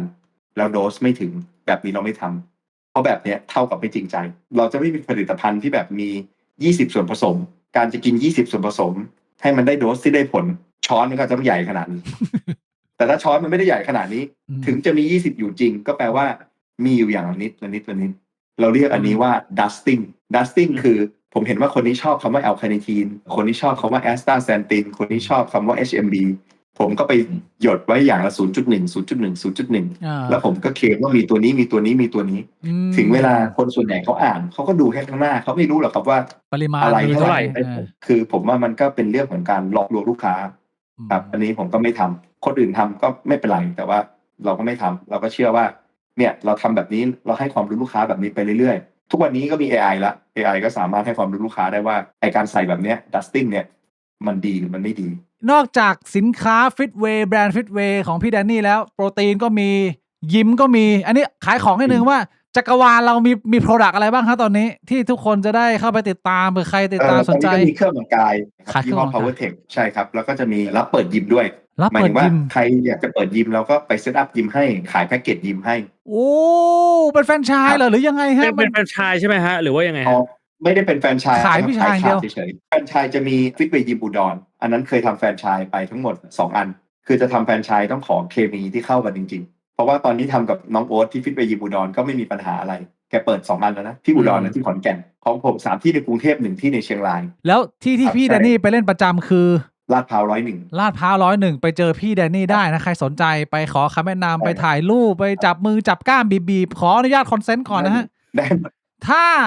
การออกกำลังกายตามความเข้าใจของเด็กป .4 คือการให้กล้ามเนื้อมันแบบว่ามีการทำงานแล้วเราก็กินโปรตีนเข้าไปซ่อมแซมส่วนที่สึกหรอแล้วกล้ามเราก็ใหญ่ขึ้นผมสามารถทำให้กล้ามเนื้อจูอักเสบแล้วทานโปรตีนแล้วจูใหญ่ขึ้นเนี่ยมันเวิร์กอย่างนี้ไหมพี่หลักการนี้ไม่น่าเวิร์กนะผมว่ามันน่าจะเป็นกล้ามเนื้อคนละแบบกับไอ้กล้ามเนื้อลายนะคำตอบถูกต้องนะฮะอันนั้นมันได้ผลกับแค่กล้ามเนื้อลายก้าวดัมเบลไปห้อยที่มันน่าจะมีปัญหาเรื่องเลือดนะทำให้กล้ามเนื้อเจี๊ยวปวดแบบว่าพี่บวงใช้งานหนักเนี่ยแล้วกะหวังว่ากินเวย์โปรตีนไปให้มันขยายใหญ่เป็นความคิดที่ผิดนะฮะผมไม่ได้มีความคิดแบบนั้นแต่แรกแล้วไม่ถ้ากินเวย์โปรตีนเยอะอาจจะทำให้น้ำเยอะได้อันนี้เกี่ยวอันนี้ความเชื่อหรือวิทยาศาสตร์นะเกี่ยววะวิทยาศาสตร์คือเคยเห็นเรื่องของพวกคลินิกทำลูกไหมฮะคลินิกทำลูกเนี่ยเขาจะจ่ายอาหารเสริมตัวหนึ่งนะชื่อว่า BCA เนี่ยจะเป็นกรดอะมิโนจำเป็นที่สุดเลยในเวย์คือคนทุกคนกินโปรตีนเพราะต้องการ BCA โดยเฉพาะตัวที่ชื่อว่าลูซีนที่อยู่ใน BCA แต่ตัวนี้รสชาติจะขมหน่อยนะฮะแต่ว่ากินตัวเนี้ยปริมาณอสุจิจะเยอะขึ้นแล้วก็จะวิ่งเร็วขึ้นด้วยเพราะเวลาพวกนี้เขาวัดจำนวนตัวอสุจิแล้ววัดเปอร์เซ็นต์ที่วิ่งด้วยก็อาจจะติดลูกง่ายขึ้นน้ำข้นขึ้นวอลลุ่มน้ำเยอะขึ้นเฮ้ยใครไปทดลองเอาไปใช้ลองดูได้นะแต่ว่าพี่บวงไม่จำเป็นมากเพราะว่าอสุจิพี่บวงปกติซิ่งมอไซค์อยู่แล้วฮะของพี่บวงนี่ไม่แบบเบาพอดีช่วงนี้ผมกินครีเอทีนหลังออกกำลังกายประมาณ4 ทุ่มแล้วทุกครั้งที่กินก็จะทำให้นอนไม่หลับหรือว่าหลับตื่นอันนี้มันเป็นอาการไวต่อครีเอทีนไหมครับไม่กล้ากินตอนกลางคืนเลยตอนนี้ไม่เคยได้ยินนะเคยได้ยินแต่ว่าคนกินครีเอทีนช่วงแรกๆจะมีปวดหัวแล้วก็มีง่วงเพราะว่าครีเอทีนมันดูดน้ำเข้าเซลล์แล้วมันทำให้บางทีรู้สึกปวดหัวแต่ว่าผมไม่เคยได้ยินว่ากินแล้วทำให้นอนไม่หลับฟิตเวย์จะทำโปรตีนขวดขายไหมครับทำครับทำจะบอกว่านี่เดี๋ยวเรากำลังจะลอนช์ครับแบมไอโซเบียโรเซ่นี่คือเบียร์เหรอฮะ What อันนี้คือเบียร์โรเซ่ครับแต่ว่าไม่มีแอลกอฮอล์อ๋อไม่มีแอลกอฮอล์เดี๋ยวนั้นมันคือเครื่องดื่มอะไรพี่10 กรัมโปรตีนเครื่องดื่มโปรตีนลดโรเซ่เบียร์กินเบียร์แต่ว่าไม่มีแอลกอฮอล์แล้วก็ได้โปรตีนเฮ้ยได้โปรตีน10 กรัมเพราะว่าอะไรไหมเข้าพรรษาคนแอลกอฮอล์ก็มาเข้าพรรษาเบียร์โรเซ่แบมก็เติมอันนี้แทนเพราะว่าพี่หลงบอกว่าอะไรฮะน้ำบริสุทธิ์มนุษย์ดื่มไม่ได้บอกให้งดเหล้ามันงดไม่ได้ผมเคยออกตัวนี้ไปก่อนได้ละขายดีนะไอเนี้ยรสชาติเหมือนเบียร์จริงๆเป็นโปรตีนผงเบียร์ครับโปรตีนผงรสเบียร์กินเบียร์หุ้ยเหมือนเลยอยากลองผมอยากลองตัวนี้ผมรับประกันได้เลยเหมือนแน่เฮ้ยแน่นอนเดี๋ยวไปเยี่ยมนะผมไปเยี่ยมที่ลาดพร้าว101ผมอยากลองตัวนี้มากโอเคนะสินค้ามาจำหน่ายเนี่ยช่วงไหนมีบอกไหมหรือว่าขึ้นหน้าเพจฟิตเวย์แล้วครับ กระป๋องนึงที่มัน60 บาทนะฮะ กระป๋องหนึ่งอยู่ที่ประมาณ60 บาทกับกระป๋องใหญ่กระป๋องยาวนะ 330 ml 330 ml ได้โปรตีนเท่าไหร่นะฮะ 10 กรัมครับ10 กรัม 10 กรัม เป็นโปรตีนใส โปรตีนใสคือยังไงฮะ ปกติโปรตีนมันจะเป็นนมขุ่นๆนะฮะ อ่า อันนี้มันก็จะใสๆเหมือนโซดาครับมีแก๊ส อ๋อเป็นน้ำใสโอ้โคตรเจ๋งโปรดักต์ใหม่เชี่ยน่าลองน่าเล่นเลย ในนี้มันอาจจะดูไม่ใส ต้องไปลอง แต่ว่า นี่เทออกมาแล้ว โอ้ ใสดูเลย อันนี้ไม่เหมือนโฮกาเดนโรเซ่เลย ใช่ใช่ใช่ โปรดักต์ใหม่สุดๆโคตรเจ๋งพี่ ผมชอบกินโฮกาเดนโรเซ่มาก แต่ว่าผมเป็นคนที่คออ่อน ผมไม่ชอบกินแอลกอฮอล์เอาจริงคือกินแอลกอฮอล์แล้วปวดหัวอันนี้เราไปลอง โรเซ่แต่มาเป็นเวอร์ชันโปรตีนถูกใจพี่บวงมากผมบอกเลย เดี๋ยวต้องส่งไปให้พี่บวงกินครับ ดีเลยครับดีเลยฮะ เยี่ เยี่ยม ลองอันนี้คือมีจำหน่ายคือซื้อจากในเว็บอย่างเดียวใช่ไหมครับไม่ได้มีตามร้าน เดี๋ยวก็จะมีทยอยลง Shopee TikTok เป็นออนไลน์ครับ ลอง ครับ ตลาดไปก่อนเฮ้ยโอ้โห ใช่ครับใช่ เดี๋ยวผมเป็นลูกค้าล็อตแรกเลยพี่ ครับ น่าสนใจมาก ได้ครับขอบคุณมากเลยครับ การถ่ายรูปอาหารแต่ละมื้อแล้วอัพให้ Chat GPT คำนวณค่าโภชนาการให้ เช่นโปรตีนคาร์บเท่าไหร่พวกนี้เนี่ยมีความแม่นยำมากน้อยแค่ไหนครับใช้ได้ไหมเทคนิคนี้ ผมไม่เคยทำนะแล้วผมก็มองว่าโปรแกรมอาหารอาจจะไม่ต้องคำนวณอะไรเป๊ะขนาดนั้นนะครับ เอาแบบที่มันง่ายๆ ไม่ต้องซีเรียสอย่างนี้ดีกว่า ครับ คร่าวๆคร่าว เวลาเริ่มไม่ต้องเริ่ม 100% มากนะฮะก็คือเริ่มจากแก้การคุมอาหาร3 มื้อ แล้วก็คุมแค่วันจันทร์ถึงวันศุกร์เสาร์อาทิตย์ก็หลุดกินได้ แล้วก็ทุกมื้อก็มีข้าวมีไก่มีผักครับประมาณนี้ครับคือการคุมอาหารที่ดีอ่ะคือการที่เรารู้ว่าเวลาเดินเข้าไปในแมคโดนัลล์เรากินเมนูอะไรได้ การคุมอาหารที่ผิดคือการที่บอกว่าฉันจะไม่เข้าแมคโดนัลล์อีกตลอดทั้งชีวิต เพราะว่าอันนั้นเป็นอะไรที่ทำไม่ได้ เช่นจะไปกิน KFC ไง KFC กินได้นะ แค่เอาไก่แกะหนังออก แล้วก็เปลี่ยนชีวิตไปคนละโลกละแล้วก็อันนี้เป็นเทคนิคส่วนตัวผมนะคือผมก็จะขอน้ำร้อนเขาแล้วผมก็จะเอาไก่นั่นจุ่มลงไปในน้ำร้อน ๆเพื่อล้าง แล้วก็จะ น้ำมั ล้าน ง เหรอ มันออกไปล้างมันออก แต่ว่ารสชาติมันก็ยังได้อยู่นะเราล้างแค่แป๊บเดียวอ่ะ แต่ว่ามันที่ออกไปเนี่ยมันเยอะมากเลย แต่แบบเนี้ยเราก็สามารถเอนจอยการกิน KFC ได้ ไม่ต้องไปกินอกไก่จืดๆหรืออะไรเงี้ย แต่มันไม่มีหนังกรอบๆนะพี่นะมันก็เศร้าอยู่อ่ะ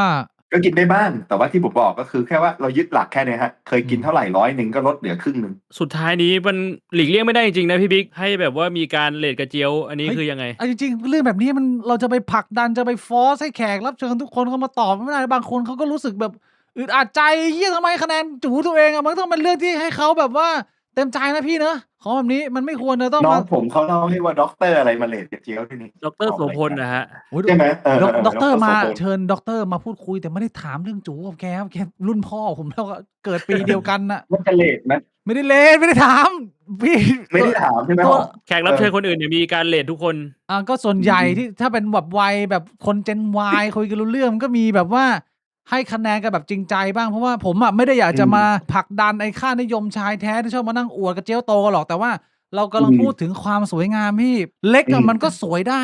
เล็กมันก็น่าดูดได้พี่ในมุมของความสมบูรณ์และสวยงามในเรื่องของอาร์ติสหรือดีไซน์เนี่ยเต็ม10เนี่ยความสวยงามมันอยู่ที่เท่าไหร่ถ้าเทียบกับจูที่10คือสวยที่สุดในโลกเห็นแล้วแบบพี่หงุดหงิดโกรธตัวเองพี่เห็นนี่แล้วแบบพี่คุ้นคิดพี่โทรไปถามแม่